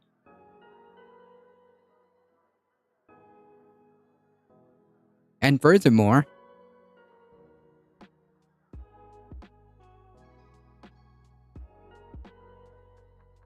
Corn Pop over here is actually correct.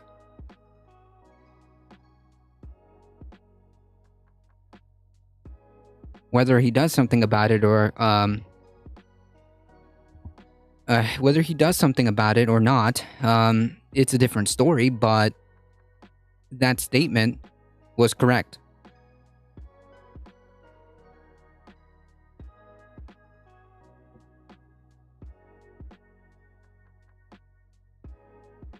Is that Mandela on the list of tankies? I don't know.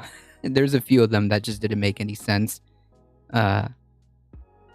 Well, yeah, they don't have a leg to stand on, so either they admit guilt or say logical shit. True.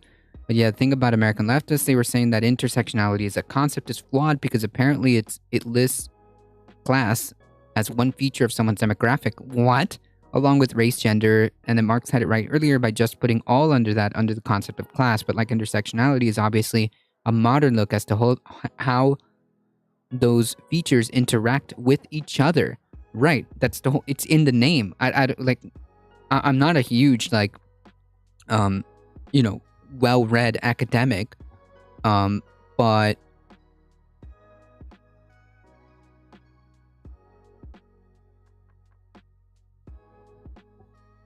I think I can understand the concept of intersectionality.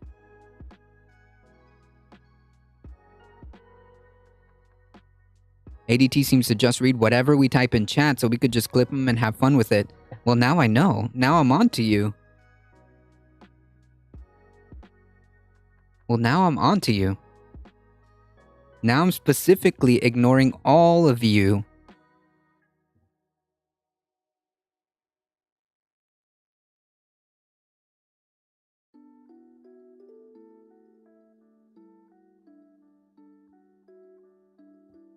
Now I'm not reading nobody's chat. How about that one?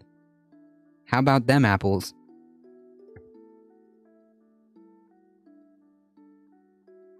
And I condemn those who spread the lie for power, political gain, and for profit. Okay.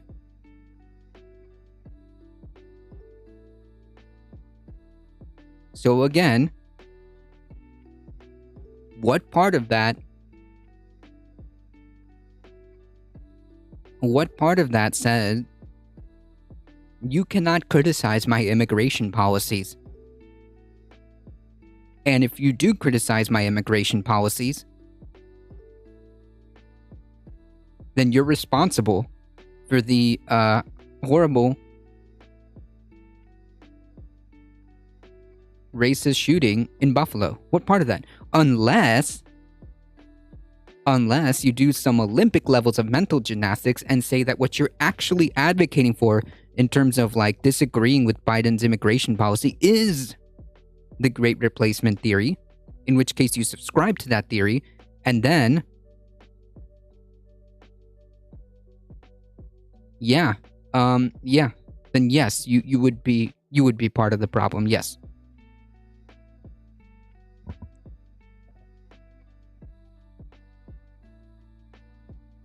I am a silly boy and I'm the third best MR mod behind Entroma and Nug Wrangler. Damn. That is actually true.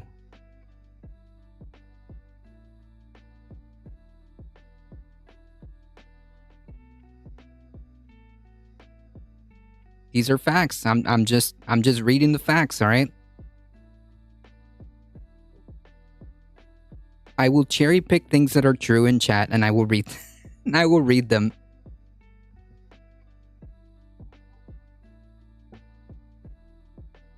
I can't read thanks to underfunded American educational system. There you go.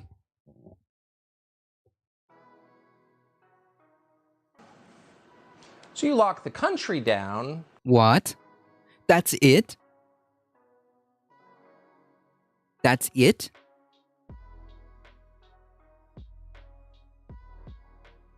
That's literally it?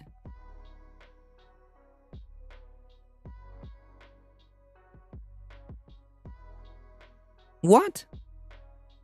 How do people listen to this? How do people listen to this? He literally said in his opening statement just 40 seconds ago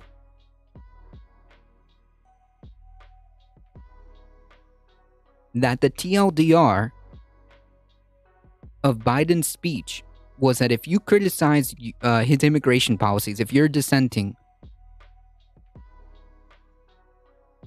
if you have a dissenting opinion for against Biden's immigration policy, then you are responsible for the Buffalo racist shooting. And then right after that, plays a clip in which Biden says none of that. I'm done memeing. Don't give away the secret.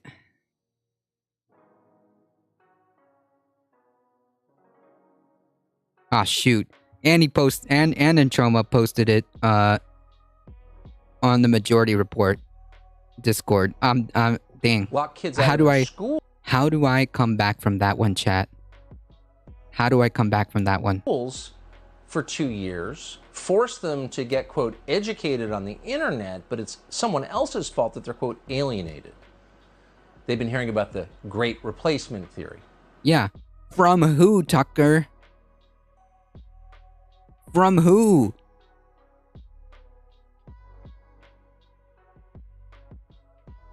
Literally 7 months ago, we have a video that is perfectly searchable on YouTube. I looked it up just to prove a point, where you explicitly endorse the Great Replacement Theory. It's not even like a dog whistle. You're not even trying to thinly veil it. You actually started that monologue by saying, "Oh, poor. If you even talk about it, then you're, stigmatized, and poor me." And then proceeds to talk about it to an audience of millions of people. Oh no, he's not he's so unself-aware. Yeah, he absolutely knows what he's doing. You've heard a lot about the Great Replacement Theory recently. Yes, recently, like 7 months ago, from you. Yes. Yes. Yeah, he portrays that, of course. But he absolutely knows. He absolutely knows what he's doing. He's a crisis actor.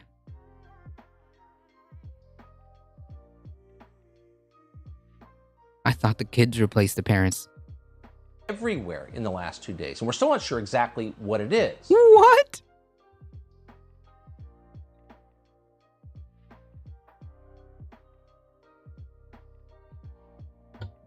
I don't believe this.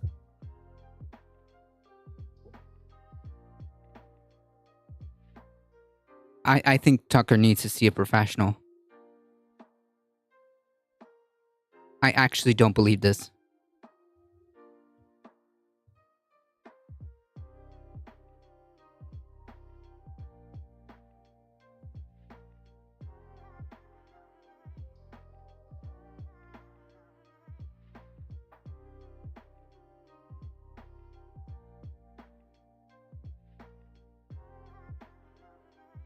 Explain to me, Tucker.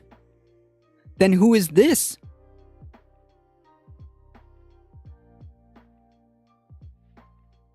I'm not going to play it again because it's gross.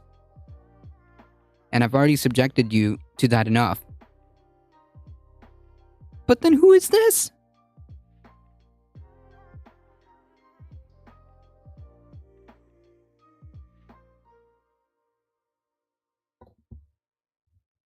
Jesus Christ.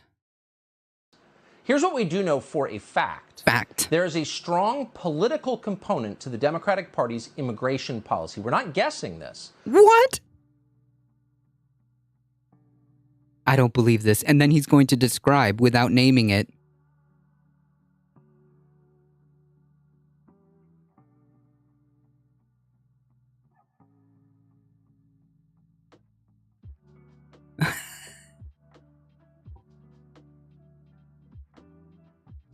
Oh, no, the Great Replacement theory has been around for even longer than that.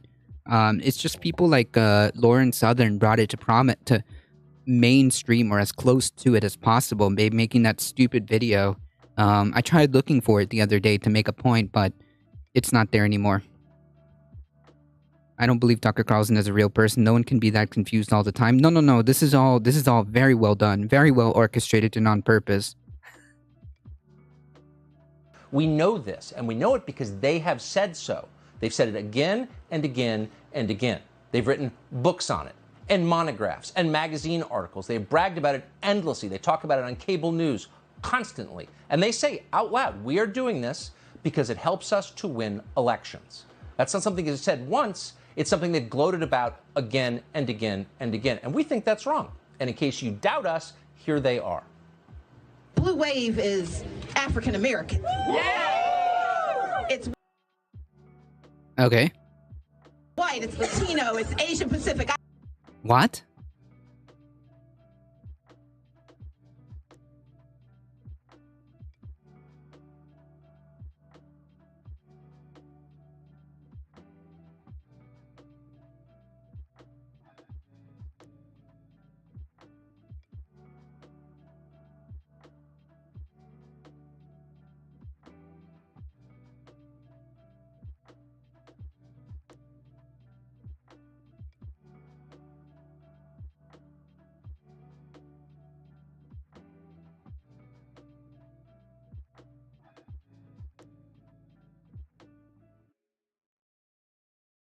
All right, that was a intro with some good memes going on here. The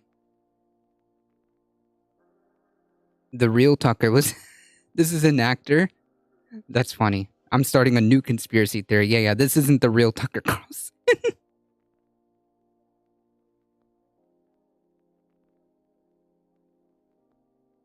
Islanders. It is made up of those who've been told that they are not worthy of being here. Yeah. It is comprised of those who are documented and undocumented. In a couple of presidential cycles, you'll be on election night. You'll be announcing that we're calling the 38 electoral votes of Texas for the Democratic nominee for president. It's changing. It's going to become a purple state and then a blue state because of the demographics. The demographics of America are not... Yes.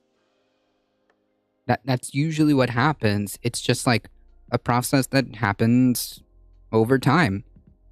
What is the problem? Just to be clear, you're not less. Like, what is the deal here? The only way you feel less is because you thought that you were superior.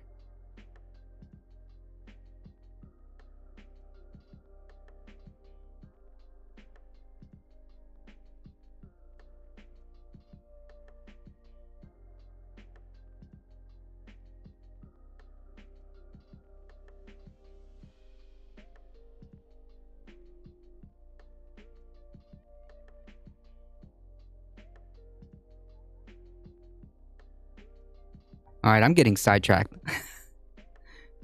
Tucker has mentioned versions of replacement theory more than 400 times. Yeah, I believe it. I believe it. And here he is asking, where could this possibly have come from? I have no idea. 7 months ago. not on the side of the Republican Party. The new voters in this country are moving away from them, and instead they're moving to be independents or to even vote on the other side. An unrelenting stream of immigration, nonstop. Folks like me who were... Wait, this is a C-SPAN thing that says combating terrorism. I feel like there's more to this. Caucasian of European descent, for the first time in 2017, will be in an absolute minority in the United States of America. That's not even true either. Absolute minority. Fewer than 50% of the people in America from then and on will be white European stock. That's not a bad thing. That's a source of our strength. Yeah. So you play clips of them saying it, and you're the deranged conspiracy nut. Maybe the funniest part is they I think Tucker's lost it, fam. I don't know. Jeez, that's so creepy. may not be right. The Democratic Party has decided that rather than convince you, people who are born here, that their policies are helping you and making the country better and stronger, they will change the electorate. Again, they say that. We're not guessing. But the thing is, like, none of those clips actually said that.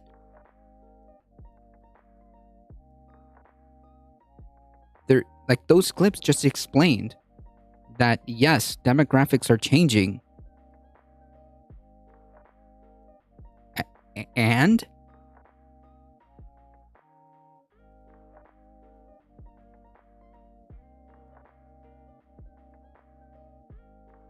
Yeah, the issue is the normative claim that Tucker is making, not the descriptive claim. Correct. The voice cracking is just too realistic. Yeah, well. The funniest part is they may be wrong, actually. Judging by recent polling, it turns out your average Salvadoran landscaper has politics that are a lot closer to Donald Trump's than they are to Joe Biden and Nancy Pelosi. So then what is the problem then? Wait, hold on. I'm sorry.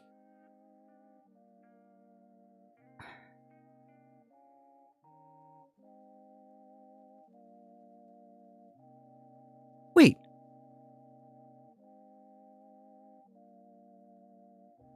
Wait, so if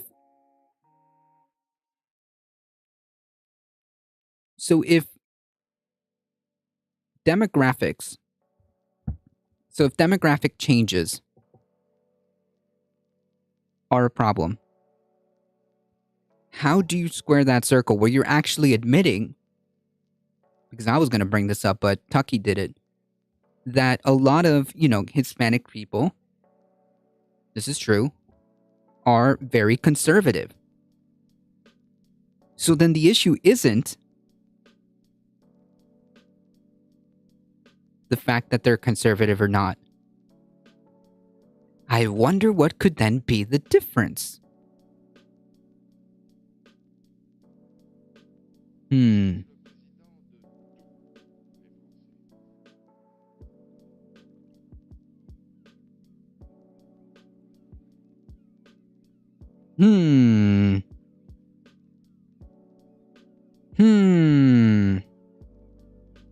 And doesn't also that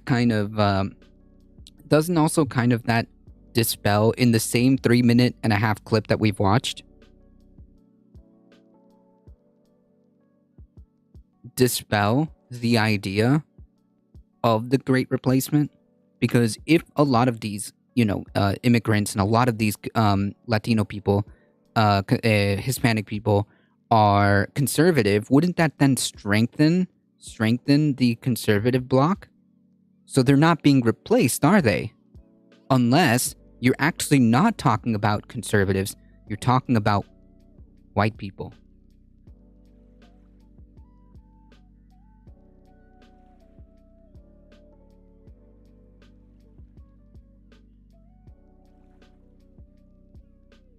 Because you best believe that if it had nothing to do with race, you wouldn't be having these stories. They would be rejoicing. In fact, for a while there, the Republican Party was actually boasting about the increase in Latino, Hispanic, and Black voters, African American voters. They were actually boasting about it. Square that circle for me. Their basic calculation may be completely wrong, but that's not even the point. It has nothing to do with who we're letting in. It has something with race and ethnicity. It has to do with two things. Really? One, the purpose of the U.S. government is to serve American citizens, period. And two, you should never craft any federal, which is to say nationwide policy, in order to help a specific political party. Okay. Can you name one? It's kind of weird for this Tucker body double to hedge all his reputation and political capital on brown people scary. I don't believe the Tucker Carlson we see making racist arguments night after night is the real Tucker. It's more like that is his body double filling in for the real Tucker who was killed for supporting BLM anti-fascist socialists. Ah, yes, this is a known fact. That is by itself, in isolation, immoral. It doesn't matter what the policy is. So explain to me which policy does this.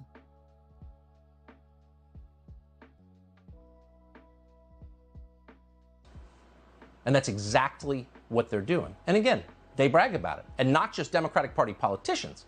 Virtually every media figure on the left has been bragging about this for decades. Ooh.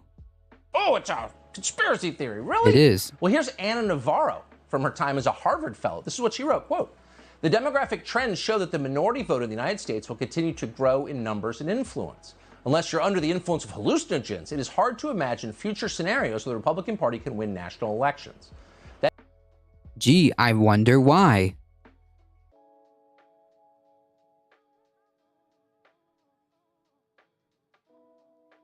That piece, by the way, is called "Old White Straight Male Voters Ain't What They Used to Be," end quote. So let's see if you... So it's obvious, like, the game that he's getting at here, right? don't want people to be paranoid and angry, maybe you don't write pieces like that and rub it right in their face and give them the finger day after day. What? Maybe that would de-escalate it a little bit. You think, Joe Biden, Anna Navarro? What?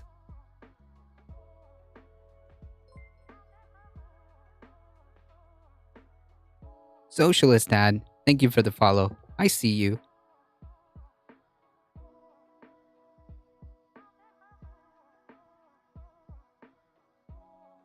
Ominous Fool, thank you for the follow. I see you. I couldn't find my old account. That's okay. Welcome.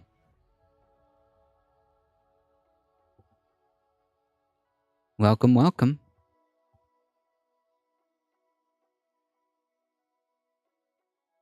Don't mention race because it makes racists angry. Yeah, like, and then it's our fault for pointing out the problem here, right?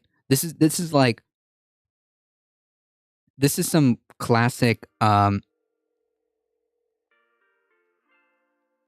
she deserved it because of what she was wearing. That's literally the analogy we're working with here. But that's a level of logic that we're working with here. But they're not the only two. This has been the prevailing view on the left for a long time. Here's a Politico piece from 2013. Wait, what? We could go on for hours, by the way, but here's this, quote, "Immigration reform could be a bonanza for Democrats. The Democratic Party," the piece said, are, quote, "pumping as many as 11 million new Hispanic voters into the electorate a decade from now in ways that could produce an electoral bonanza for Democrats." But you just said that Hispanic voters are more aligned with conservative values.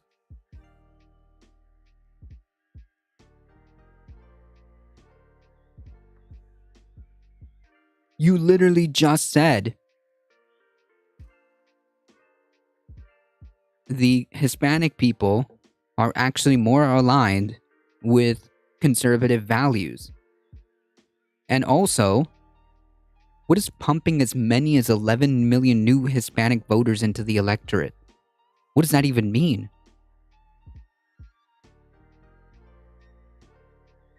Because the Democratic Party doesn't have a unilateral option to just like create new voters, right? you have to register to vote. And in order for you to register to vote, you have to be a citizen and you have to show all the information and whatnot. No, we're not talking about Abbott pumping them through buses.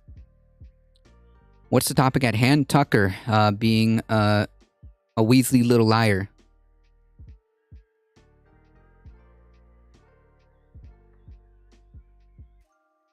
A for effort, socialist dad. It was a dad joke that I went right over my head.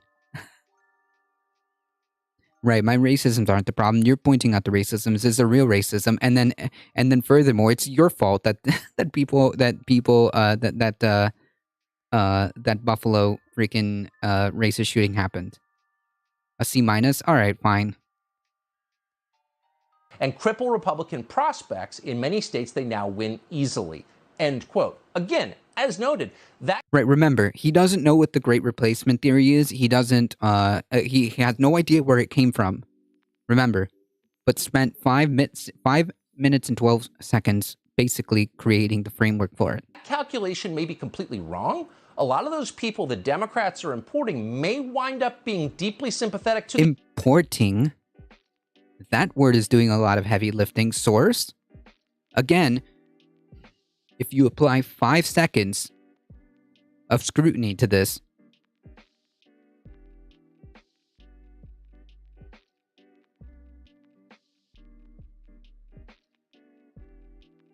in order for you to vote, you have to be a citizen. You have to have like a social security number, ID, and all that stuff. They asked me for it.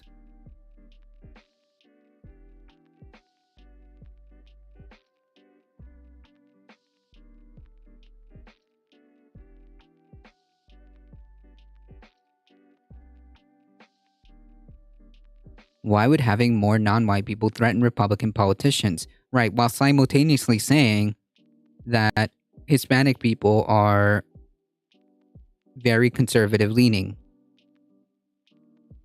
So the issue isn't the politics, because the politics align, right? If you're making the argument and you're making the case that Hispanic or Latino people are conservative, but you're also trying to simultaneously say that there's some kind of like conspiracy to replace who? You're adding conservative votes. So then the issue isn't the politics, is it?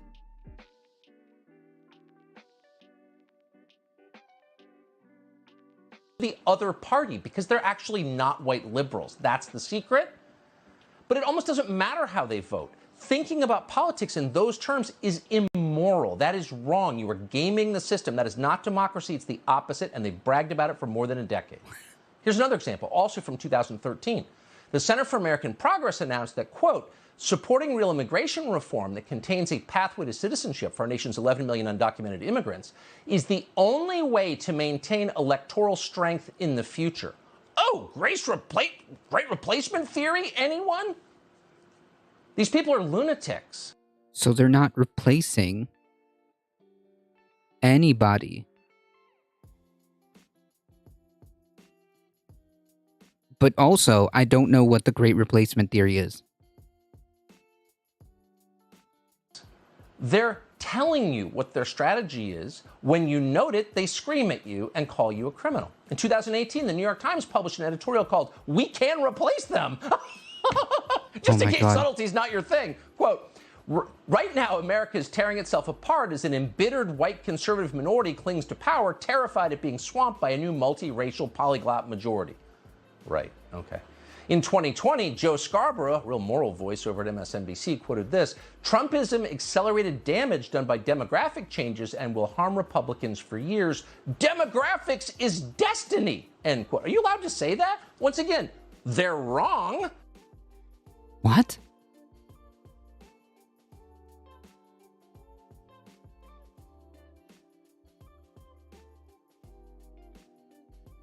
Yes, that's what happens in a multi-cultural melting pot. Yes, demographic changes. Yes. Yes. And if you haven't looked at an electoral map recently, look at the districts, the almost 100% Hispanic districts in the Rio Grande Valley that are bearing the brunt of our open borders. They're now red. So you're wrong. Okay. So then why are you pushing this idea that you're being replaced? Who is being replaced? If the problem isn't the politics, if the problem isn't there's less conservative voters, then what could be the difference then? Wrong, Joe Scarborough, but the fact that you're saying demographics is destiny tells you the great replacement theory is coming from the left. They don't think... What?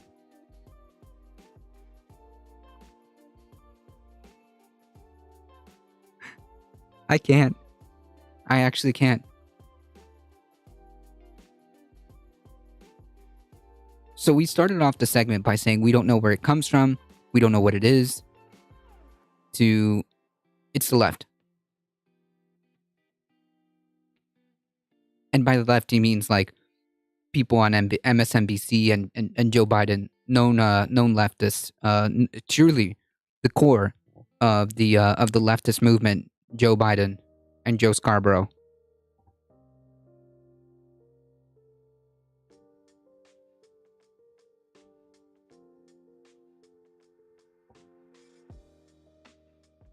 Truly the leading thought on leftist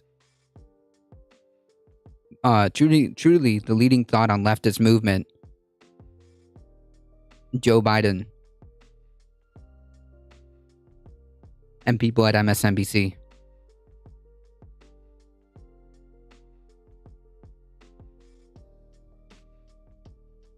think it's a theory, they think it's real.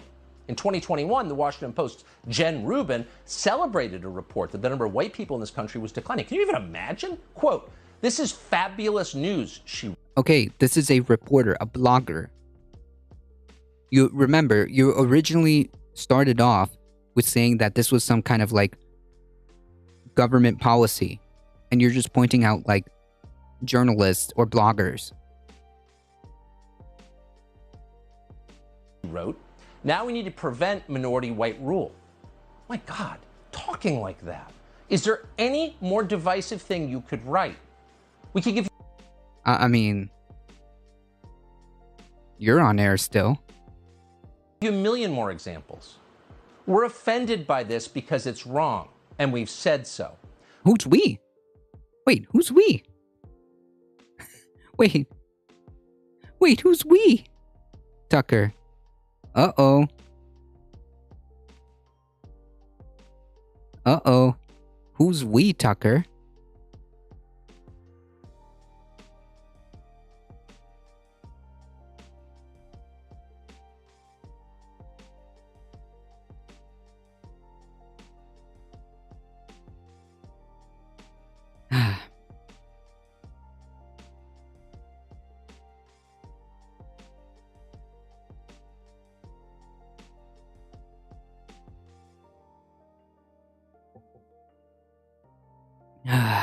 Tucker, I hate the fact that we have to address this because it reaches such a high audience.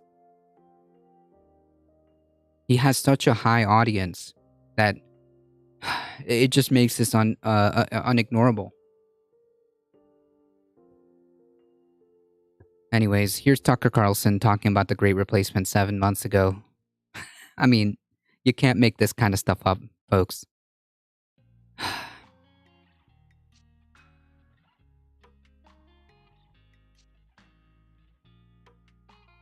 A recent poll conducted by the Associated Press and ORC Center for Public Affairs found that 1 in 3 American adults now believe in a version of replacement theory. Yeah, because of people like Tucker Carlson and like the folks who started this all, like Lawrence Southern and those types, are responsible for the perpetuation of this theory, because it extrapolates something that is true, but turn it into an existential crisis.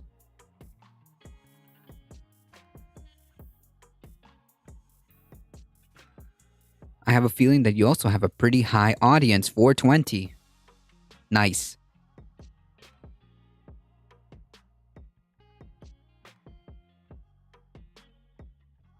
You think it's like an American Dad thing? Someone gets that double, someone get that double some milk? Yeah, true.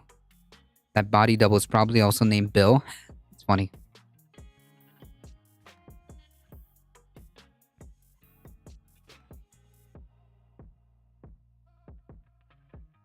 Hi and hi, I am Mellow.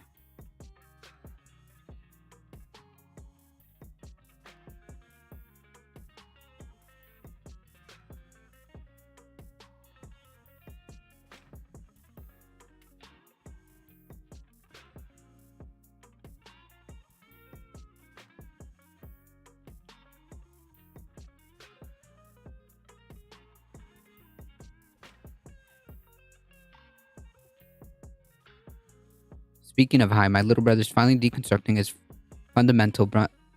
fundy upbringing and tried gummies for the first time, then messaged me to play WoW Classic with him because he is high and wants to have fun. Hey!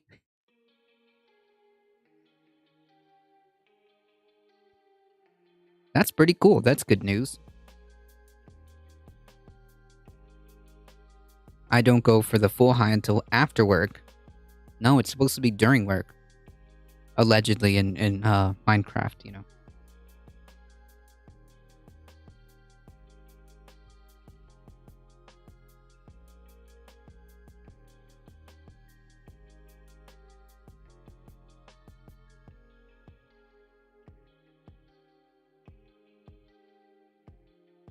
Is there a difference between the Great Replacement theory and squeezing the middle class and lower class out? Yeah.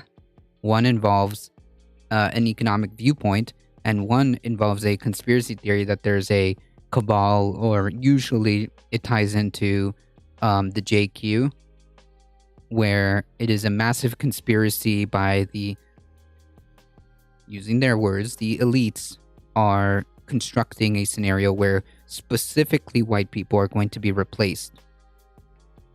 That's the whole crux of the Great Replacement theory.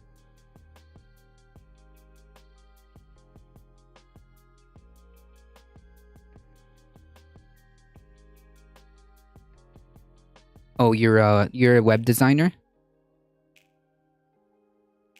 Last time I accidentally deleted the whole page and had to rebuild. You sound like a developer or web designer.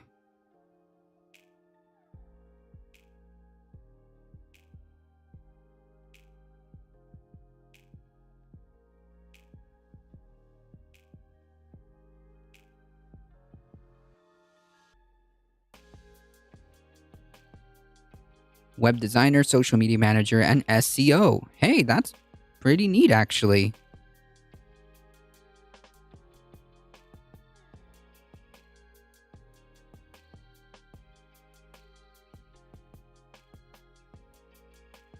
That is pretty cool.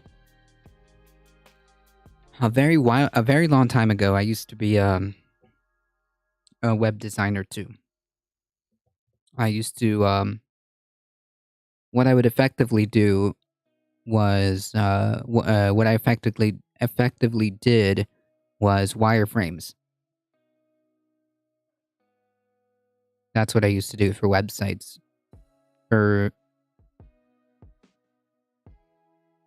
I mean, I guess the best way of describing it is I used to build the bones and or illustrate the functionality of a website, and then the front end people and back end people would make it happen.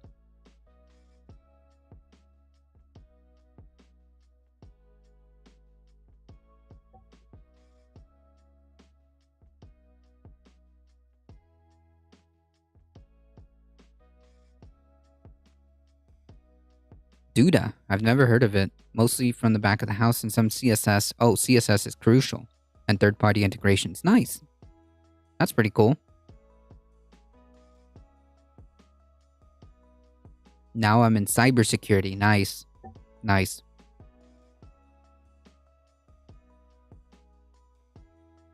Alright, folks. I gotta make sure that that I get started. I get my day started for work. I had a call with them the other day. I'm using Squarespace, but not scalable. Oof. I'm a stay-at-home parent with a BA in English and IBS, so I need THC regularly.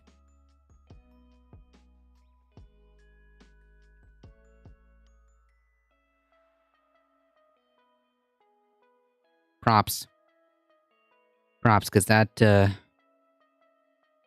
not easy. That's not easy at all.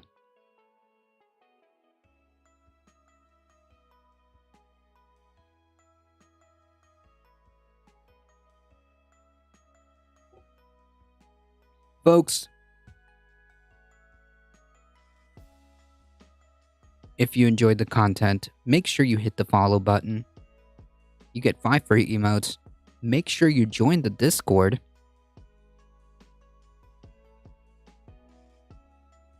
And if you have 5 seconds, head on over to the YouTube, hit the big red subscribe button for us. It really does help us out. Like this stuff, share, comment, subscribe, do all the awesome YouTube stuff. Do the awesome social media stuff. Join us Monday through Thursday, 9 a.m. Eastern Time for the chillest place to be for news and politics. And, of course, the most important day, Saturday Catterday. Thank you, Carlos. See you for almost Catterday. True. Join us Saturday Catterdays about noon Eastern Time.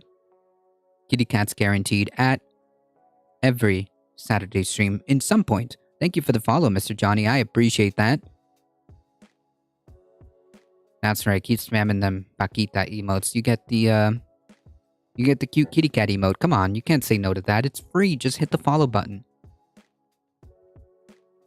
Just hit the follow button. Alright, folks. As always, please stay safe. Please take care of each other. I love you all, and I hope to see you guys tomorrow. See ya.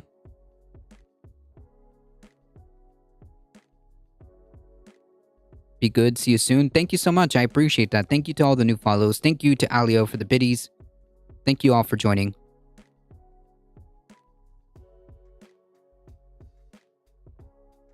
Alright, folks. Thank you, Darknet. Thank you, Heat420_. I see you. I appreciate you guys. Thank you.